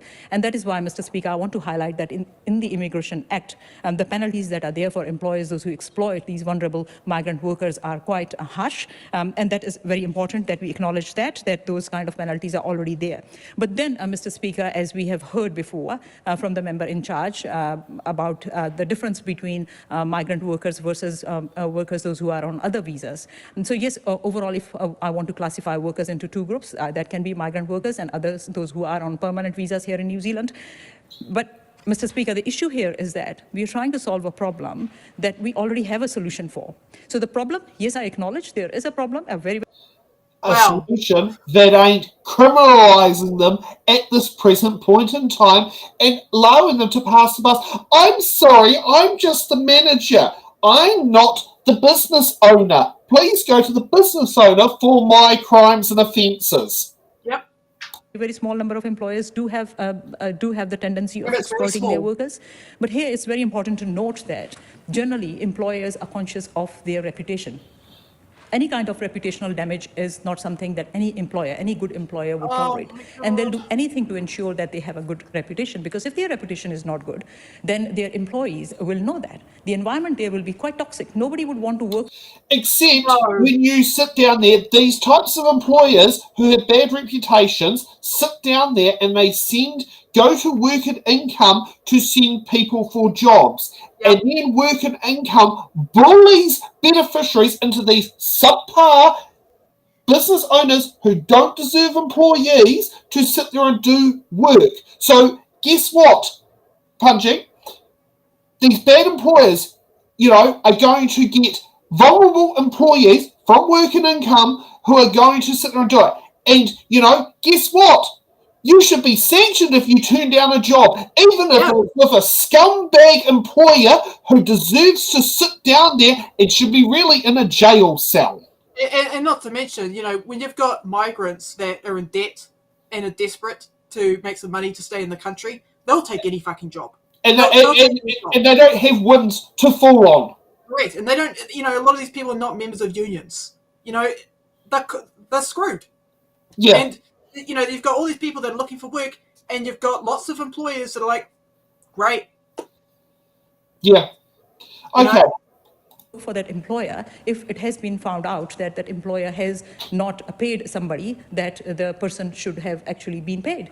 So that reputation of that business is really important, because if that reputation is also not maintained, not that the staff that is already there in the business will leave, but they will also fail to attract any more. I'm not talking about skilled, even unskilled people will not be wanting to work for that business if they see that the reputation of that business is not good. So we need to keep that in mind. So any kind of unethical, illegal activity, Mr. Speaker, we do not support. And we want to see that all businesses are complying with all employment legislations that we have. And keeping that in mind, I also want to see what the member is wanting to do. What member is wanting to do is take this issue to the next level. Instead of it going through civil court process, the member wants to see that it goes through the criminal process. But Mr. Speaker, it's not going to make it easier for those employees, because both processes are going to be equally tedious. It's not like the criminal process is going to be easier. And if a complaint is laid with police, that doesn't mean the police is going to give priority to this case. They have so many serious criminal issues to deal with. And as this bill is presented as being tough on crime, Mr. Speaker, I must highlight that the member, the party, Labour Party, in the previous government, they had a very lenient approach towards criminals. They wanted to reduce... Did they really have a lenient approach to criminals? Okay, so you're tough on crime, except for employers, Punji, but you're tough on everything else. Are you going to be tough on tax fraud? Are you going to be tough on immigration abuse? Are you going to be tough on false false pretenses, misuse of the worker visa program? You talk about how Labour was lax. I'll be honest, they aren't perfect. There's a lot of things they've done wrong. But, they weren't exactly soft on crime. And what was done wrong by Labour is not putting in this bill sooner. And also, they weren't going, look, Punji, we've just sat there and have another person sentenced to crime. Look, Punji, another ram raid has been sentenced to crime. The justice process is not exactly instant, like instant coffee. It takes time, and if you want process to be done right, you've got to accept it to take time. That's not called being soft on crime, but you don't even want employees to have that. She's a scientist, and she's not bringing any data to the table. She has a PhD. She's a scientist. Where's the data? I'm losing brain cells listening to her. She hasn't cited anything that I can look at. Yeah. Numbers of prisoners in prison. But this is presented as being tough on crime. Yes, it is crime if somebody's wage is not paid the way it should be. Yes, and you don't want it criminalised if they withhold the money. Have we had enough of punching? I think my brain's cooked. Okay. Please take your brain out and put a fresh one in. Yep. I rise to speak against the Crimes, Theft by Employer and Amendment Bill. And before I do, I'd just like to acknowledge my fellow Northern colleague, Mark Cameron, for his very emotional and touching speech today in the House. Great, thank you, Mark. And I'd like to also acknowledge Camilla Ballich on the other side of the House for her work on this bill, and of course the original person, member who brought the bill, Labour MP Ibrahim Omar. And it's always I suppose it's when you come into this place, it's a great privilege to then get a bill drawn and get the opportunity to present and debate and discuss it, and you take the result as it comes. So, well done. So, I'd like to begin by saying that the purpose of this bill is to suddenly start turning some employers into criminals. Now, for those of us who have actually employed people and run small businesses, I'm just thinking to myself, it's a real, when you go out to go into business for yourself, right? You go out there, you risk you risk your own capital, you mortgage your house or your business up to the eyeballs often to get started, and it's really, and you put yourself on the line. And this is something that it always frustrates me. I find those on the other side of the House seem to struggle to really accept that what that brings and the stress and strains that. It's interesting, they're saying that theft is okay. No, we're not saying theft is okay. But criminalising people in business, right, because they might make a mistake, and you say that's not the intent of... Yes, but a mistake isn't intentional. That's the whole point of the thing there. When you criminalise someone, you've actually got to prove prove that it was intentional, not unexpected. Like, I can tell you this happened as me in a personal situation. I did a one-day trial with Kiwi Candies. Didn't get the job, whatever. They paid me for the day's trial. 4 years later, 3 or 4 years later, it was quite a fair bit later, they employed someone else who had the first initial of their first and last name was the same as mine. So on the payroll software, it showed up as SS. Magically out of the blue, the money ended up on my account. Now, I can tell you right now, that's an innocent mistake. Of course. That Kiwi Candies owners would not be dragged through the coals for doing it. I mean, also, they appreciate the honesty of me because I went down there, I actually rang up and said, hi there, you've paid me money. I don't work for you. How do I send it back to you? Yeah. You know, and that's what we did. You know, and they appreciate the honesty. Probably something like a couple of years later, kind of like, maybe that was the person who brought it. I mean, you know, that sort of thing there. But as being saying in there, you know, that's an honest mistake. That would not land you in the local district court with a wage theft by employer charge. I mean, no one's going to jail over a system error. Yeah, it's deliberate intent of the bill. But then again, you see, this is the issue here. It's you talk about intent. Intent becomes then a debating point, right? So you then have to, and so you've got this employer. You've got this employer here who's gone on, he's risked everything, they've employed people, and if you're a small employer, which most employers in New Zealand are, you know, most of them are, it's at 97% are small business people, right? So that and I can speak as one of these myself, you've got to be in charge of health and safety. You've got to be in charge of all your wages, in charge of all your compliance, running your business, and dealing with everything that comes with it, right? And you may make a mistake, and then someone says, well, actually, I think that was intentional. So therefore, suddenly you find yourself potentially caught up in the criminal justice system, right? And you're saying, oh, they really are desperate over there, aren't they? I mean, they go, well, I suppose it's nearly the end of the night. You're allowed to be desperate, you know. But yeah, and it's. Do you imagine the stress of that? You think you've been doing everything right. Suddenly you find yourself with a knock on the door, and there's a policeman standing there. Can you just imagine how you feel about that? And your family is there too, seeing the policeman knock on all women. What? So the police are going to turn up there on payday because they didn't arrive at 6 o'clock because Westpac was being a pain in the butt to BNZ. That's a personal one between me. And so at 7 o'clock, Officer Divils from the local police station is going to be there with Officer Prod and going to sit down there and go, we're going to wage theft here? I doubt it. I doubt it. I mean, put it this way, I doubt that even with a theft, with the location of it, they turn up there that quick. They're not going to get a warrant to sit down there and do it, Yeah, I feel that, Grant McKellen here, I wonder if anyone's out there who's a journalist might take a worthwhile to take a look at his business affairs, because the way he's going about, he's taking this very, very personally. I did have a look at some of his commentary on on another bill.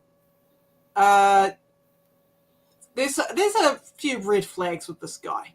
Yeah. Knock on the door and say, actually, we think you've been stealing from your employees. And that would, the stress and strain that would bring for that small business owner would be something that I wouldn't wish that on my worst enemy, right? And so I do. I on your worst enemy. Yeah, you steal. Yes, but I bet you would have no problem with someone being wrongly sanctioned on the MSD work benefit. Which you could say is technically the same thing, especially if you're wrongly sanctioned. It's theft. That scares a lot of Wins case managers when you tell them they've stolen from you when you use those terms. This is theft. It's theft as a servant. Theft as a servant comes with much more serious penalties than simple theft.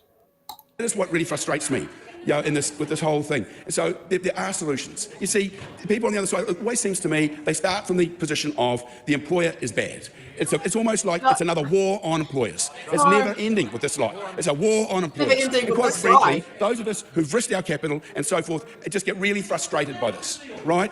It's allowed to steal. Don't you know there's a law against stealing, right? And there are solutions. They're very vocal on the other side of the house tonight. Am I saying something that's upsetting them? I'm not really sure. But anyway, so I just think it's really important that we already have solutions here under the law. We don't need to create more red tape, because all that's going to do is just make it harder to be an employer, right? Much, much harder to be an employer, right? So, it's interesting that the New Zealand Law Society even had some...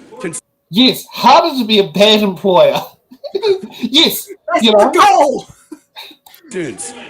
They actually had concerns. They said the use of intentionally could inadvertently lead to capture situations where employers are genuinely withhold paying employees. Well, that's the actual problem, right? And this is, we do not want to, it comes down to a matter of interpretation. See, at the moment, our court system is clogged up enough, right? If we're going to put potentially more and more people in the criminal courts, so you're that employer, you think you've done everything right, suddenly with the police knocking on the door, you then find yourself caught up in a criminal process.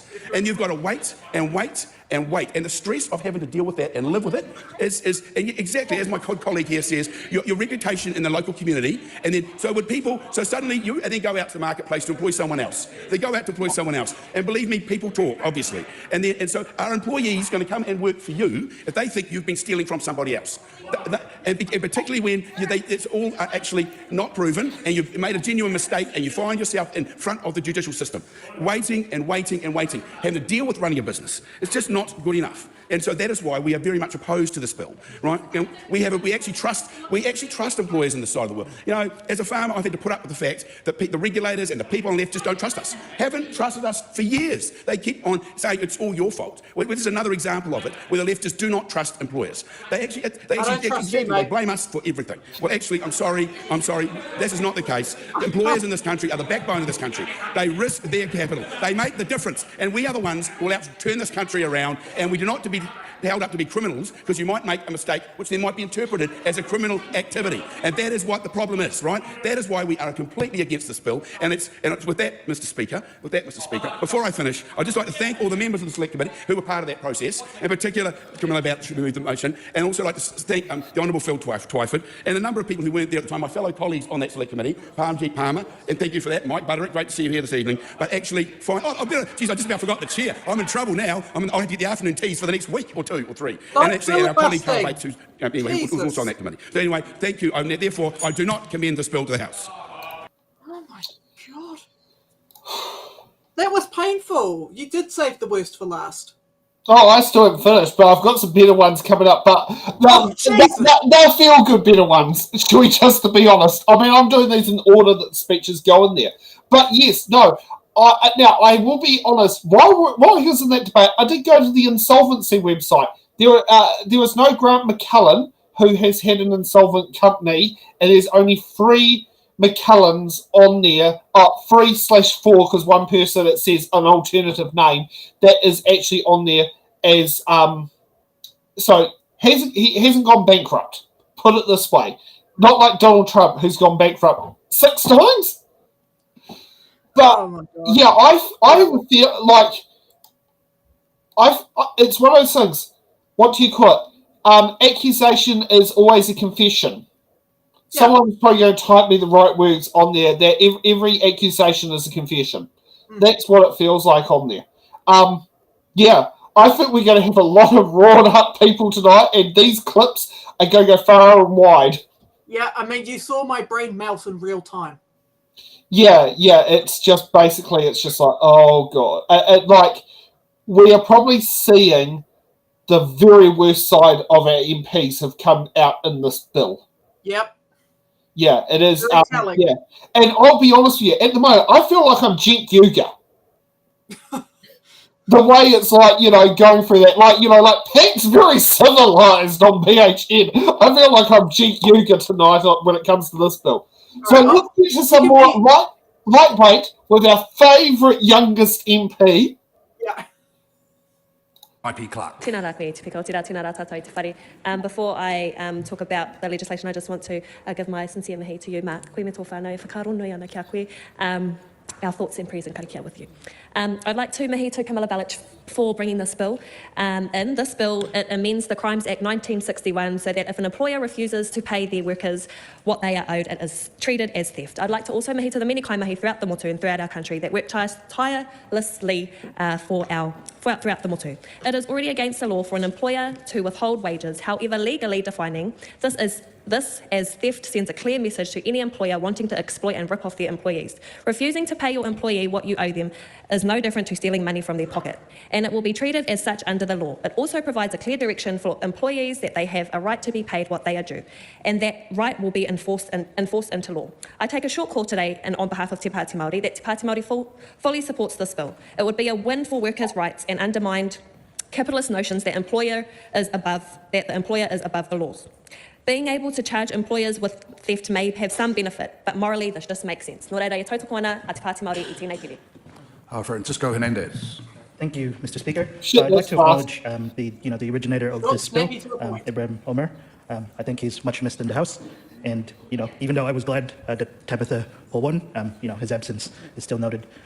Just wanted to acknowledge the words of the previous speakers from National Enact. I think they're trying to create an impression, and I'd love to live in the New Zealand that they seem to think that exists, in the kind of platonic world where there's no kind of power imbalance between employers and employees.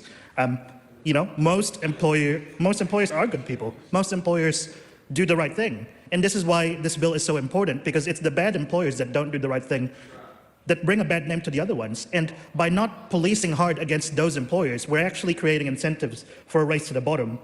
The ACT Speaker, Parmjit Parmar, said that we were trying to solve a problem that we have a solution for, but that's not really the case. In 2018, there were 20,000 cases of just migrant work exploitation. That's not even covering the broader workers. That's just migrant workers alone. And there's been a kind of rhetoric from the other side that, we'll just deal with the civil court system. Okay, we'll just deal with the normal processes. That the civil court system will kind of fix this problem. Did the government increase the legal aid funding so that that people who are being exploited could take legal aid cases against employers? Did they increase the legal aid funding in the budget? No. There were $3.1 million of reprioritization, and one of the speakers quoted the Law Society earlier. I think it was Grant McCullum, the member from Northland. Let me quote what the Law Society said about the so-called reprioritizations.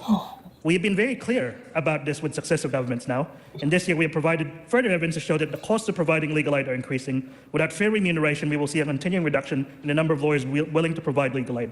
At a time when the judiciary is working hard to clear case backlogs, insufficient lawyers to assist the public will result in poor outcomes for families, individuals, and victims. So, and in the media release, they go on to talk about how legal aid is likely to be further stretched by the introduction of new offences such as those proposed in the gang legislation amendment bill. And I think that just goes to the heart of the issue, right? Like, we do have a government, and during question time, we have government ministers kind of going with a rhetoric, oh, well, we're the party for the working class now, unlike you, Labour, unlike you, the Greens, unlike you, Te Pāti Māori. But when it comes to bills like this, they actually expose the actual tension at the heart of their ideology and the actual reality beyond the rhetoric, which is that they're not actually for the workers. You know, this is a very easy litmus test. Do we actually want to criminalize people who are exploiting employees? Well, the answer from the other side seems to be a chorus of, sadly, no.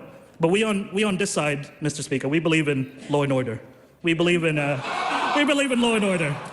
We believe in backing the blue, and we believe in making sure that people who exploit their employees are rightfully punished with all the might and power of the New Zealand law.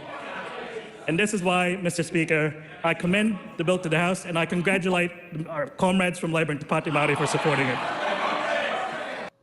Oh, they didn't like that one.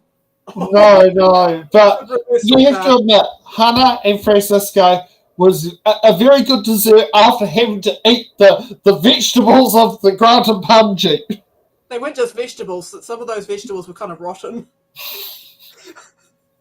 Past their use-by date. Yeah. So, yeah.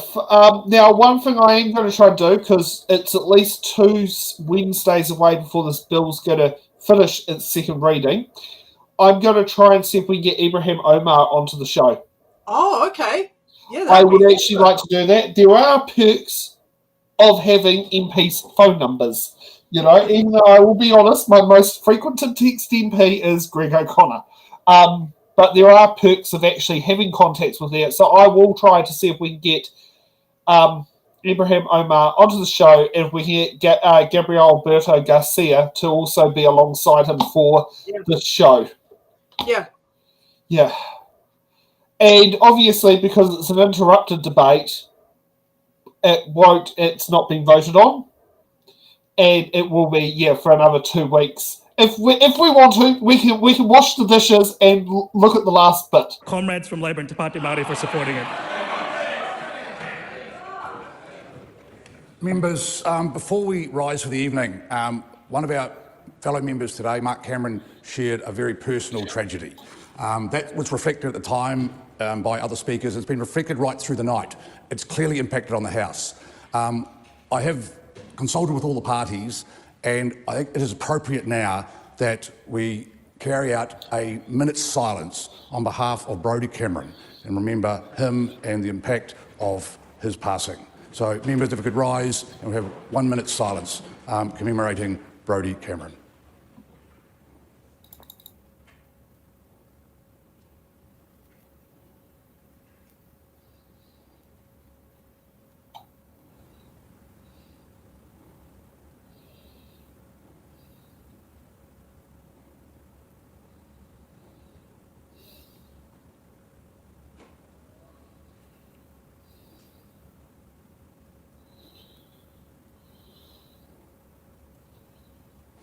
Thank you, members. All our best wishes, Mark, to you and your family. This debate is now adjourned, and the House will remain adjourned until 2 p.m. tomorrow.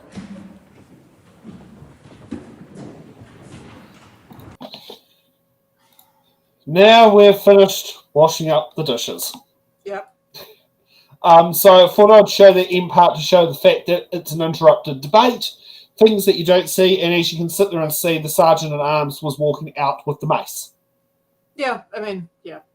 Yeah, random little quirks of Parliament. Yeah. So, heck, that was torturous. Yeah. That was torturous. Oh my God, that was probably the most passionate bill. And it's something that I'm more passionate about me. I'm not even now, we've taken way too long on this bill, but it was needed. Do we head for the Education Training Amendment Bill, or do we go straight back to the Smoke-Free Environments Related Products Bill? Oh. I mean, the education one had more votes. Yep. but I don't think we're going to get to the smoke-free one. How much time we got? We've got 32 minutes. Ooh, okay, because the Education and Training Amendment Bill is a big one. Yeah, I think it's the one that's more noticeable. I found some good speeches in there. Yep. Yeah. I mean, the one we probably could kick off with is Jen Tinetti. Okay. So we'll just sit down there and get into there, put it back to that screen. Gee, I love it how Restream now has this whole great thing in place that sits there and does this. Just to also let you know, David Seymour, the sponsor of the bill, did not turn up to the House to do it. It was read on behalf by Brooke Van Velden. Yep. So that just to put something in there, the fact that David Seymour was not there during the whole day or during this particular day of the debate. Honourable Jen Tinetti. Thank you, Madam Speaker. I too would like to start with thanking submitters on this bill. It wasn't an easy process because it was an incredibly rushed process that we went through. The first reading of this bill was on the 25th of June, so it's under 3 months since we had that first reading. Even worse, though, was that a major amendment paper 49, was released to the committee by the Associate Minister on the 23rd of July, and that made significant changes that will have implications beyond the education sector. And so I think, and that was actually at that stage only a day or 2 days before the then closing of submissions, and so we as a committee extended that by a couple of days so that people could have some time, but it wasn't enough time. And I find that very surprising when the Associate Minister, in shepherding through another piece of legislation recently, has said that the 6 months select committee process was making sure to treat the legislation with respect and dignity it deserves, and making sure that people get a real say through a proper length select committee. That's really important to me, he said. So is he saying that the education legislation isn't important? And that's certainly how it felt in this particular case. Madam Speaker, I'm going to talk on the education amendment parts that came through select committee. My colleagues will talk further on the industrial implications of what came through from that amendment paper 49, because they are huge implications, and they will, as I said, have implications beyond the education sector.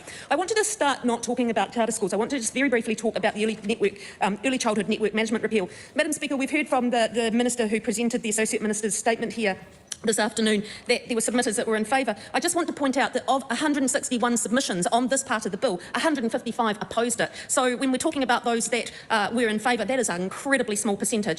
It has very much came through that this is a step in the wrong direction, and it will only intensify the increasing market consolidation and dominance of a small number of large private providers, and that will be at the expense of the small local community-based early learning centres. In fact, Madam Speaker, I just want to talk about the concern that came through very clearly on the oversupply of ECE services. And Madam Speaker, I just want to read this very short part out from one of the submitters, Katrina Ferguson, who stated that she can see the impact that not having network approval in the past has caused. She sees centres that have opened next to each other or across the road from each other, creating clusters and competition, all vying for the small pool of children. And on that competition, Mana Mokopuna have said children suffering trauma in harmful environments, if quality of provision is reduced in response to excessive competition and consequent cost reduction, will be very detrimental to our young people. And I'm really, really concerned that we're putting once again profits over the heart and the essence of quality learning, early learning provision, Madam Speaker. Most, as I said, most submitters were really, really concerned about that oversupply and saw network management as a way of reducing that supply, but also of a way of ensuring quality education. Madam Speaker, I now want to move to the charter schools part of this particular bill, which I see as an insidious attack on quality public education. Labor, as a party, is completely opposed to this. We have said in our differing view in the report back, Madam Speaker, that we will reserve the right to look at how this, to actually not have any more charter schools when we are back in government. The future of charter schools is only for a short time, Madam Speaker. We do not see that they add to the landscape of education whatsoever, of quality public education, and we were given that essence through the submitters that came through. Madam Speaker, of the 431 submissions on this part of the bill, 389 were opposed to it. 90.3% were opposed to this. And no, they weren't only unions. There were schools, and you should know that, because you were sitting on that, not you, Madam Speaker, sorry. The member over there was sitting on that select committee and should know better. Madam Speaker, we even had the likes of the New Zealand School Boards Association, who said that the work that had been done so far of the authorisation board receiving applications before this process was even through was completely wrong, and I totally agree with them. We wanted to hear, we heard from submitters about the fact that we have a completely devolved education system, and that is where some of the critical and crucial elements and issues that are occurring in education happen because of that devolvement. And all this was doing, Madam Speaker, is creating a new part of the system that will not make a difference, to the education system at all, will not make a difference to the individual child. And Madam Speaker, many of our submitters presented much I should say a lot of evidence and research that showed that it will not make that difference. It feels like she's on a racetrack, but hey, it's what happens when you put her on 1.5 times speed. Jen becomes very, very passionate. That's why I always read the transcript. But yeah, I mean, I'm not too familiar with how schools work, but I do have some concerns. Because charter schools lack the oversight that state schools have and provide no guaranteed right of community involvement in the governance and direction of the school, unless agreed with the sponsor, and the sponsor can be a body, corporation, sole, limited partnership, institution, or related entity. This could potentially open the door to lobby interests, like lobbying groups, if they want to get a further foothold in the education sector. Charter schools really concern me. And also, like, this was brought up by another speaker later on. I think it's Camilla Bellich. Yep. Sat there and said, if you were in a zone that you only had charter school as the only school you could go to in your zone, you had to go to a charter school. That's something else that was brought as a bit of an interesting one there. Now, let's get to my favourite Te Pāti Māori MP, Te Kuta Ferris. I don't know why I like him, but I do. And I wish I was on the Māori roll, not the general roll, because I definitely know I would have happily voted for him at the election. Thank you. I call Te Kuta Ferris. Tēnā koe te pika, tēnā tātou e te whare. Tuana hau ki te tuku i ngā kōrero me ngā whakaro o te Pāti Māori, ki tēnei o ngā pire e kia nei, ko te Education and Training Amendment Bill.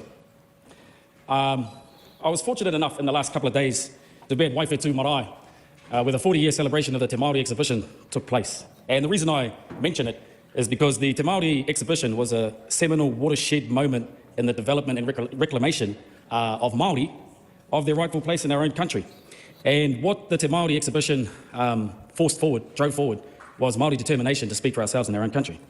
And subsequent to that came things like kura kaupapa Māori, whare kura, kura a iwi, whare wānanga, and a whole raft of development activities within Te Iwi Māori, which has largely led to what you would consider to be the space that Māori hold today, which was not there 40 years ago. So I stand here listening in the main, and having spent 20 years in Māori education, in whare wānanga, in ITPs, and in most recently in universities. So none of this is new, none of this is revolutionary or anything like that. But the thing that really strikes me about the charter schools, the amendments to the Education and Training Amendment Bill, the thing that strikes me is you have a government who are hell-bent on standardising education, standard delivery, standardised testing, and these are all ideas that were sort of shuffled out with the last Ice Age, but they're determined to make that the pathway forward for education in Aotearoa. And in the same breath, from the same government, you've got a small pocket that want bespoke, specialised education delivery for 35 schools out of how many thousands? And so, you know, those two positions are juxtaposed. It's not really hard to see. They're juxtaposed, and it just begs the question, why? Why is it even entertained? Why is the Minister of Education, giving away $153 million that she could put in anywhere to improving the central system? Why is she giving away $153 million that she could invest in bespoke schools that already exist, like kura kaupapa Māori, whare kura, or kura a iwi?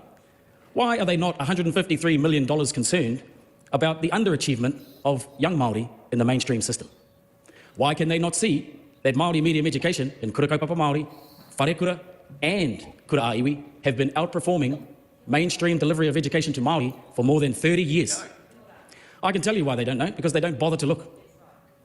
The evidence is lying around everywhere. It's being championed by Te Runanga Nui o ngā kura kaupapa Māori, by the tribunal, for years and years and years, and just consistently ignored. So if they were concerned about the whānau who need better education, better access, better everything, then $153 million to Te Runanga Nui o ngā kura kaupapa Māori would be a great start. Thank you to that guy over there. It defies rational response, in any sort of ideal thinking. And this guy over here, he can keep running his mouth if he likes. There's absolutely no recognition of Te Tiriti o Waitangi or the place of education and the determination Māori have demonstrated over decades, paying for it ourselves. None of that's considered. So there you have it. I look forward to the next iteration of the select committees, and we'll see if we can get the old percentage up to 99% of people not supporting it. But I doubt that that will matter either when it comes to talking in this place, because that seems to be how it works. But whatever, oh yeah, democracy, good on you, mate, you can count. Ka waiho hia e nei kōrero I konei, he tāiritanga mo te motu katoa, tēnā koe e te pika, tēnā tātou, kāre mātou e paku whakaai ki tēnei pire. But that was very rawe. Very awesome. Yeah. And just seeing in the comments on there, like hoping that he could be a future leader of Te Pāti Māori, I think he will be the next Whetū Turakatini Sullivan as in governor, as an MP for Te Tai Tonga, which is Whetū's old electorate. And on the other hand, I also think Hana Rāwhiti Maipi Clark might actually be the next Whetū Turakatini Sullivan, who is possibly going to be in there for 30-something years, is possibly going to be another cabinet minister having a baby. There could be all sorts that could happen in there. And I think Hana is going to be in there probably as long as Manaia Mahuta was in the same seat that now Hana holds, that was previously Manaia Mahuta's seat. So I think it's going to be in there. And like Whetū, when she retired from Parliament in 1996, well, voted out, she was the second longest serving MP in New Zealand history, alongside her being Jonathan Hunt, MP for New Lynn, who had been in the seat since 1960, I think it might have been 1960 or 1963 election. Gee. And Jonathan Hunt was nicknamed the Minister for Wine and Cheese. Yeah. Yeah, he was in there for a long time. Actually, putting on that part, as some of you know that I have a 96-year-old grandmother. Well, Grandma does have a 95-year-old sister who's alive as well. And Auntie Gwen actually lives in New Lynn and has been in the New Lynn electorate. Auntie Gwen's kids would have been children when Jonathan Hunt first got elected to Parliament. Oh, yep. Yeah. Auntie Gwen's children are between my Uncle Richard's age and my dad's age. So, yeah, it's quite intriguing on that part. So they would have been small children when Jonathan Hunt first got elected, or they might have been primary school. And, yeah, I mean, Jonathan Hunt was up in there until MMP, and then he spent 2 terms as a list MP. Yep. Yeah, or 2 and a bit terms. I can't remember exactly, because I do know that he spent approximately 5 years as Speaker. Because he was his final job was Speaker, which I also believe Jerry Brownlee's final job in the House is going to be Speaker. Now, let's hear some short, quick speeches from National. Your General MP, Mike Butterick. Thank you, Madam Speaker. Isn't it great that on this side of the House, we're intent on making sure we lift outcomes for our young students? Much hard work's already being done by extremely dedicated, focused and passionate Minister of Education, Erica Stanford, and the feedback from parents has been overwhelming. And I'm delighted that the spotlight has been put on wanting improved educational outcomes for our young people. For the future hopes and dreams of this country rest on their young shoulders as much as ours. This bill, in the name of the Honourable David Seymour, allows for the introduction of charter schools. It has the potential to further lift the bar on those aspirations. And the appetite for participation, as evidenced by the number of schools interested, 78 so far and counting, shows that we're on the right track to getting educational performance back on track. This bill also enables rules for state schools about collecting, recording and providing attendance data, and simply, we want our kids at school. And regarding the ECE component of the bill, we're removing the red tape to make it easier to deliver effective, affordable and accessible early learning services to families. That is a complete contrast to the other side of the House, who would rather spend all of their time working out how to relieve those same people of their income with more taxes. I commend this bill to the House. Not on topic, didn't really sit there and cover much except say, Erica's a great minister, even that the bill is under David Seymour's name. Yeah. Erica, good. Opposition, bad because taxes. I yield my time. An interesting part is Mike Butterick completely ignored us for It's in the Ballot Invites last general election, and in 2020 was part of a game to try, was one of the candidates who tried to shut down the Wairarapa show in 2020. Just to also let you know, in 2023, the electorate that went through the point where one candidate went out of the way to try and shut down the rest of the candidates being on there by trying to get them to pull out was Otaki electorate. Yep. And I think Mike might have a bit of an uphill battle with the tolling of the Manawatu Gorge replacement road. Yeah. that's a whole entire separate subject, but yeah. Yes, but it's his electorate. Yep. That's his electorate. Yeah. Now, here's Camilla Billich. I liked her speech earlier, so let's get back to Camilla. It's not an earthquake or anything like that. Camilla Bellich. Thank you, Madam Speaker. Well, here we are on the second reading of a bill that would take money out of our public school system, set up an alternative school system, and for what reason, Madam Speaker? After sitting through the Select Committee process and hearing 90% of the submissions in opposition to this move, I am still not sure. Now, I want to focus, Madam Speaker, on a couple of things in my contribution today that have arisen since the first reading of this bill. The first is really around some of the allegations that the Associate Minister has made about the relative positions of teachers and students in New Zealand. And the second is around the additional amendment paper that the Associate Minister put in just before submissions closed on this bill, which took away the rights of teachers at charter schools to be in multi-employer collective agreements, removing one of their fundamental rights as workers in this country. So first of all, I wanted to address the Associate Minister. And Madam Speaker, I am noting and with disappointment that I'm not able to address this to the Minister in person today. I know it's a convention that we don't refer to absence of members in the House, but I do note also Speaker's ruling 29.1 that suggests that when the matter is of sufficient importance, it overrides the convention of mentioning that one person is absent. So I'm relying on that today to say that the Associate Minister in this particular case needed to be here in the House to hear what submitters on this bill said. And it is with great disappointment that he is not here to listen to it, because 90% of the submissions were opposed to this bill. And some of the things that the Associate Minister is doing in this bill, honestly, defy logic. And I am very surprised if in their heart of hearts, the members of the National Party sitting opposite actually believe that this is a good thing. They have their Primary Minister of Education not wanting to speak to this. Why? Because they don't agree with it. Because it's a bad idea. Because we've got one minister on one hand, as other members have commented on, saying structured literacy, structured maths, no phones in schools.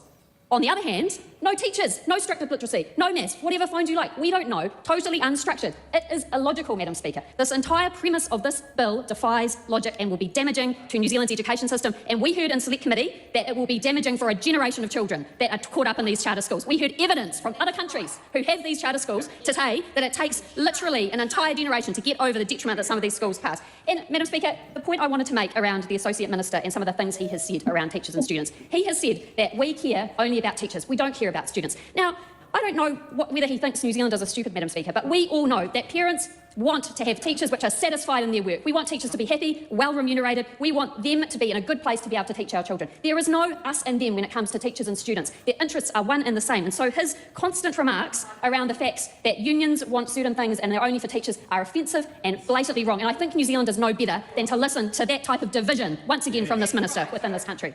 Now, very importantly, in this bill, the minister has taken away a right that applies to every other employee in this country. And that is the right to, if they want to, join a union, and if all of those other union members at that particular organisation also want to, and the employer wants to, enter into a multi-employer collective agreement. This is something which is in our Employment Relations Act. It applies to everyone. It is also consistent with a lot of our international obligations which are recorded in our domestic legislation. This minister has decided unilaterally, as far as I can see, and the advice he received, there are a number of options on what he could do in relation to this. The one he went with is called the Associate Minister of Education's proposed option. So he has thought about this himself, he has put this into this bill, and the reason he has done it, Madam Speaker, is because he wants to attack teachers and he wants to attack the unions. Now, he has told us the reason that he is doing it. Well, that's exactly my point, Mr. Court. That is exactly my point. The interests of children and teachers are the same. These children and teachers are the same.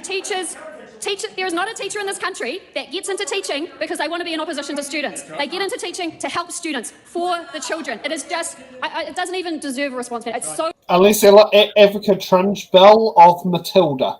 Yeah. She hasn't seen the Matilda movie. Oh, not the new one, no, but I remember seeing the original. Yeah, the Danny DeVito one. It's like, holy moly, yeah, there's some crazy teachers. They make Professor Snape on her books look sane. Yep. Yeah, she hasn't considered those teachers.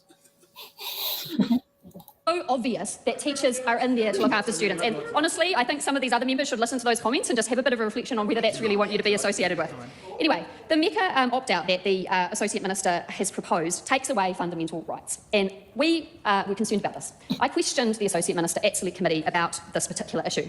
Before I had read any advice, I asked him, had you received advice on this? He said yes, he had. He said that he wasn't concerned about breaching not only our international obligations to the ILO, but our trade agreements and I hope people are listening to this, our international trade agreements from the UK and the EU, which protect and maintain workers' rights and require us to promote them.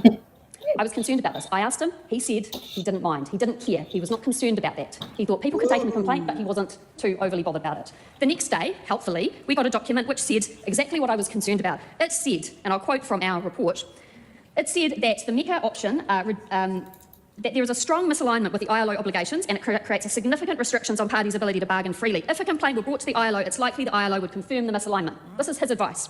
It also said in relation to trade agreements, the European Union, EU and UK trade agreements require respect, promote and realise the fundamental rights at work and in the ILO fundamental conventions. In light of the above assessment, it follows the option is also likely to breach some of our binding FTA obligations.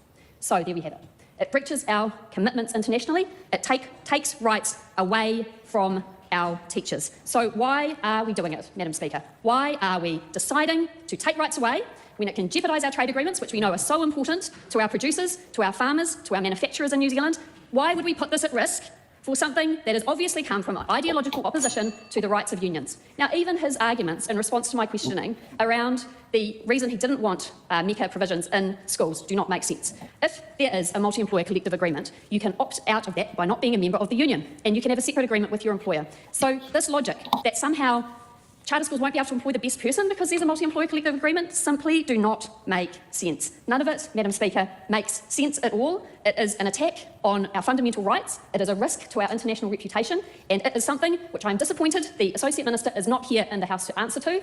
We will continue to oppose this bill, and I would ask members opposite, those in coalition with the ACT Party that wants to see these schools in place by 2025, after having a 3-month consultation period at Select Committee, if this is really what you want to see for the future of our country and our children.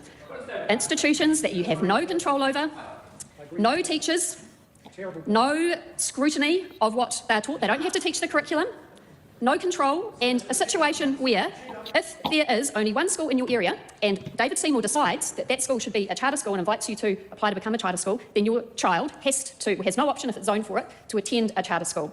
And that might be not what you want. You might actually want your child to be taught by teachers, which I think is reasonable, and the New Zealand curriculum. This takes away choice. It is a bad bill, and I do not commend it to the House. I hadn't considered the international ramifications of this bill, especially with our trade partners. The European Union is our third largest trading partner. You don't want to screw up. You don't want to screw up your trade with them. That's going to really send our economy through the shitter. Yeah. It's really it's very intriguing what you find out. When you have there, and Camilla is just basically on fire. Oh yeah, she's a fact machine. Yeah, fax machine. Yeah, not quite the 90s technology that was only big in Back to the Future, but you had about 50 of them around the house at once. Yeah, no, she put up a really good point about our trading partners, international trading partners, that I hadn't considered. Very good point. Yeah. So now let's get to another short, sharp, sweet speech from another person who has never has featured in the Order Papers footage yet. To support the second reading of the Education and Training Amendment Bill because, unlike the opposition, they said it's not making sense, but it's making a whole lot of sense to me. I read the bill, I've read a lot of the news, I've read feedbacks, I've read comments. It makes a whole lot of sense for me because you know what? I am also a mother of young children. I've been thinking hard and long for the education of my children. And guess what? I stood for office, I ran in the election because I wanted the better future. Beware, she never stood in an electorate. She only ran as a list MP. For my 2 children. So, this bill is about giving more choices and options for parents, for teachers, for schools and for children to find the best for what they have. And as a young mother of 2 children who are going through ECE at the moment, I have to say I am so pleased to hear, particularly from the first speaker of this bill, the decision to be made by the people who invest, who take risk. Decisions for parents of the young children who send their children to ECE. It is not for bureaucracies to make those decisions. That is exactly the principle behind setting up charter schools. It is for parents to choose what suits them the best. For that, I commend this bill to the House. Just as those who want to know a little bit about ECE.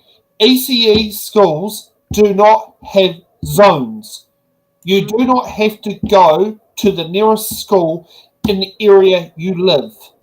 And it is very common. ECE, you can go to any provider, and quite often a lot of people with the private providers tend to go somewhere that may be close to the employment of the parent, not necessarily the residence of the parent.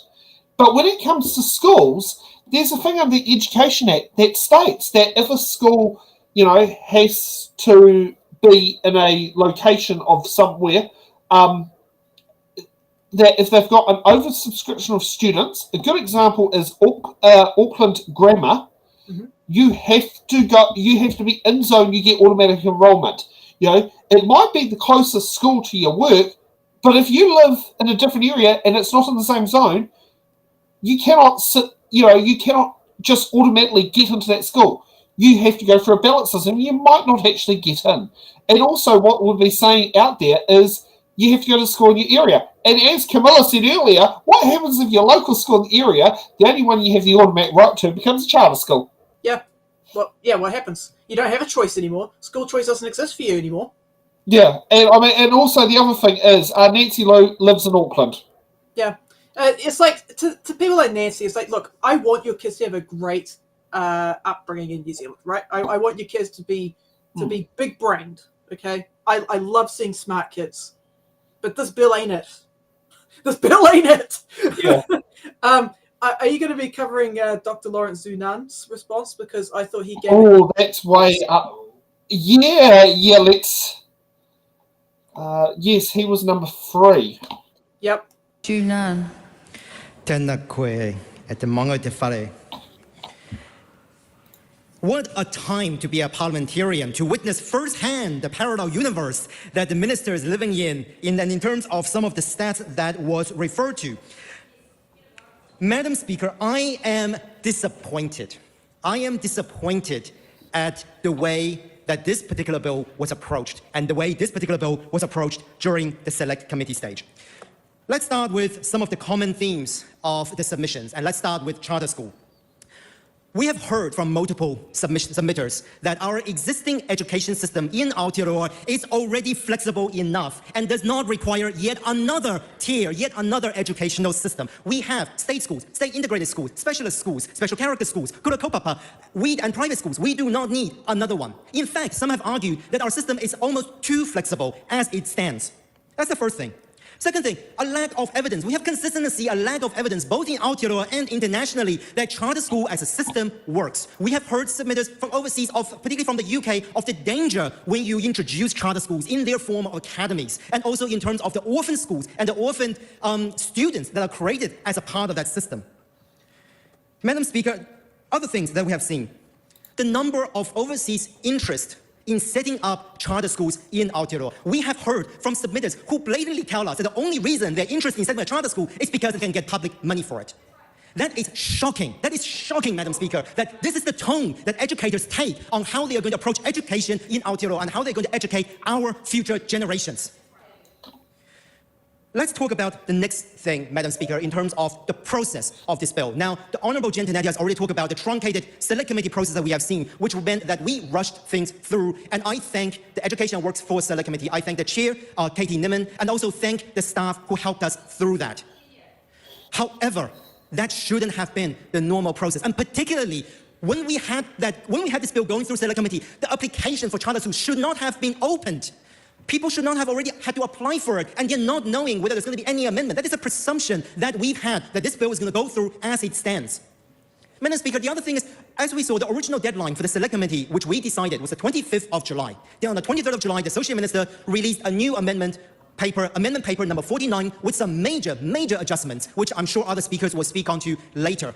That meant that we then had to go back to those submitters saying, sorry, you already submitted, but we just released an amendment. Would you like to make an amendment to your submission? We have to adjust our timeline and deadline to accommodate the release of that amendment paper. That is not okay, Madam Speaker. That is not the process that people of Aotearoa expect from their parliament and from their government.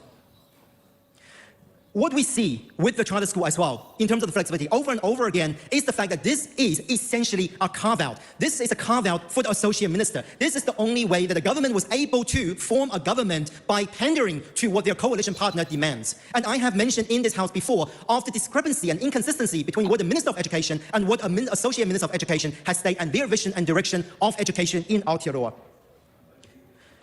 Lastly, Madam Speaker, when it comes to charter schools, let's talk about the Bora implications.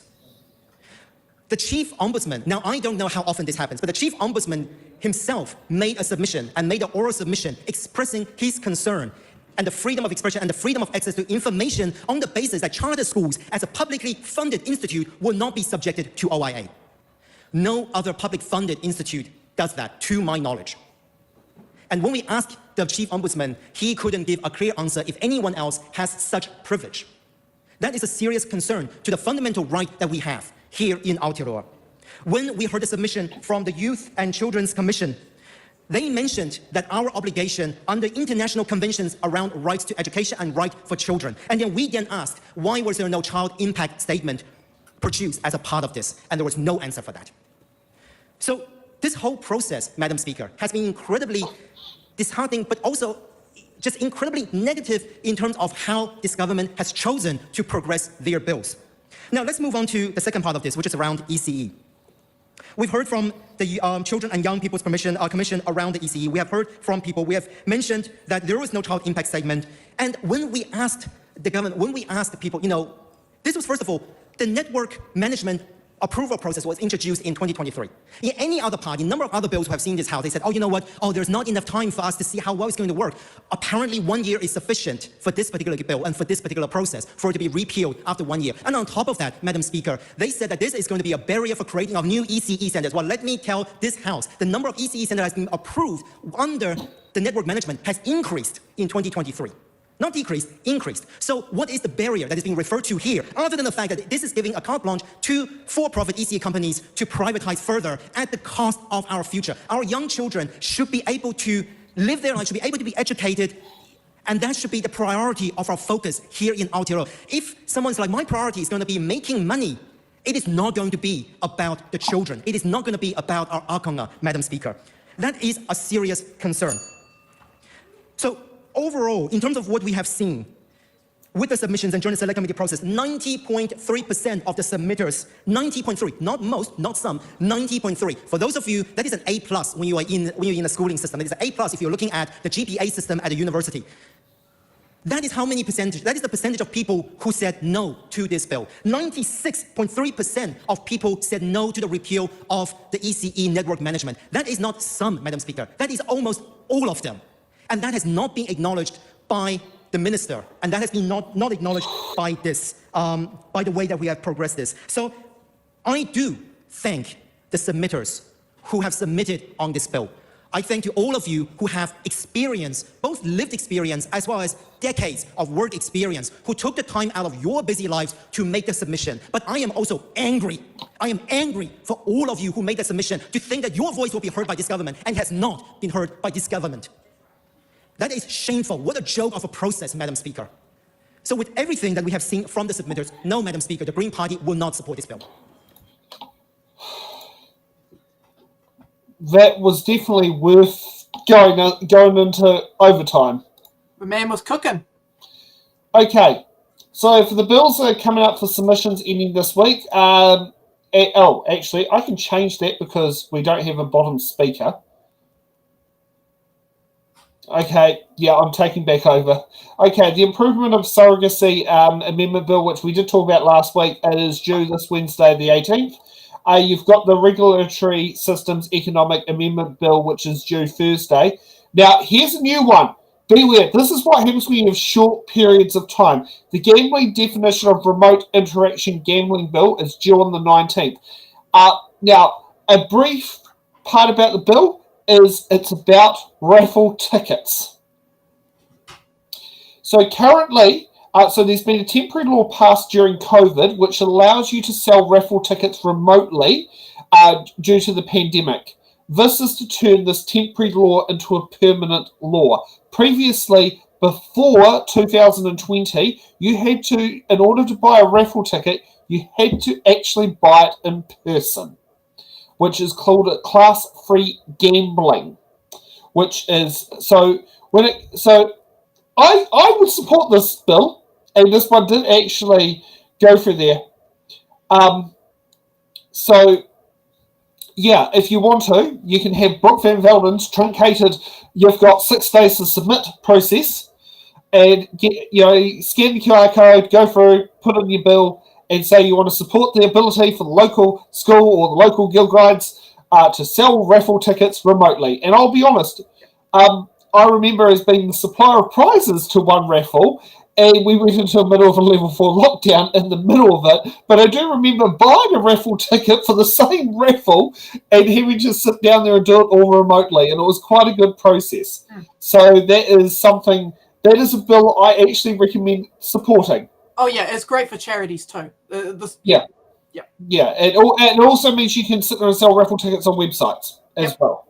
So it is definitely a lot of improvement on there, and as you can probably see on there, Stacey is definitely putting the links into the that will appear on the chats as we speak, so you can sit down there and click on them directly. Far out, that was a very emotional Order Paper show. I think it's probably where I've got probably the most literally felt very personally invested in show that I've done. Normally I can sit one step back and just gloss over it. This one I couldn't, being the crime theft wage amendment. That one there. Very important to cover that one. Yeah, and I'm actually glad it was covered, and we're going to cover the second part of it in full on the show as well. How have you found tonight, Laura? Apart from losing some brain cells, pretty good. Grant McCallum, Pamjeet Palmer. Yeah. Yeah. Yep, no surprises there. So, yes. Oh, well, since we're 4 minutes in overtime, I think we better give it a crack up for our post-show chat. So, we'll see everyone back here at, what's it called? 8 p.m. next Sunday. God, I'm losing the brain cells as well. And, we will also post on our social media. I will also get Kiwi to post on the Discord servers that she has access to about letter templates on how we can sit there and do it. I do recommend using Mail Merge to independently send the emails to the candidates, not to the candidates, to the MPs, to personal, so it appears to them as a personalised email, even that you're bulk sending it out. And that is one of the tools we've learnt with Mail Merge. Is it's great deal with dealing with candidates because you need to see them all. They fit again a personalised email, but it's all done in one click. So we'll see you next Sunday here on the Order Paper.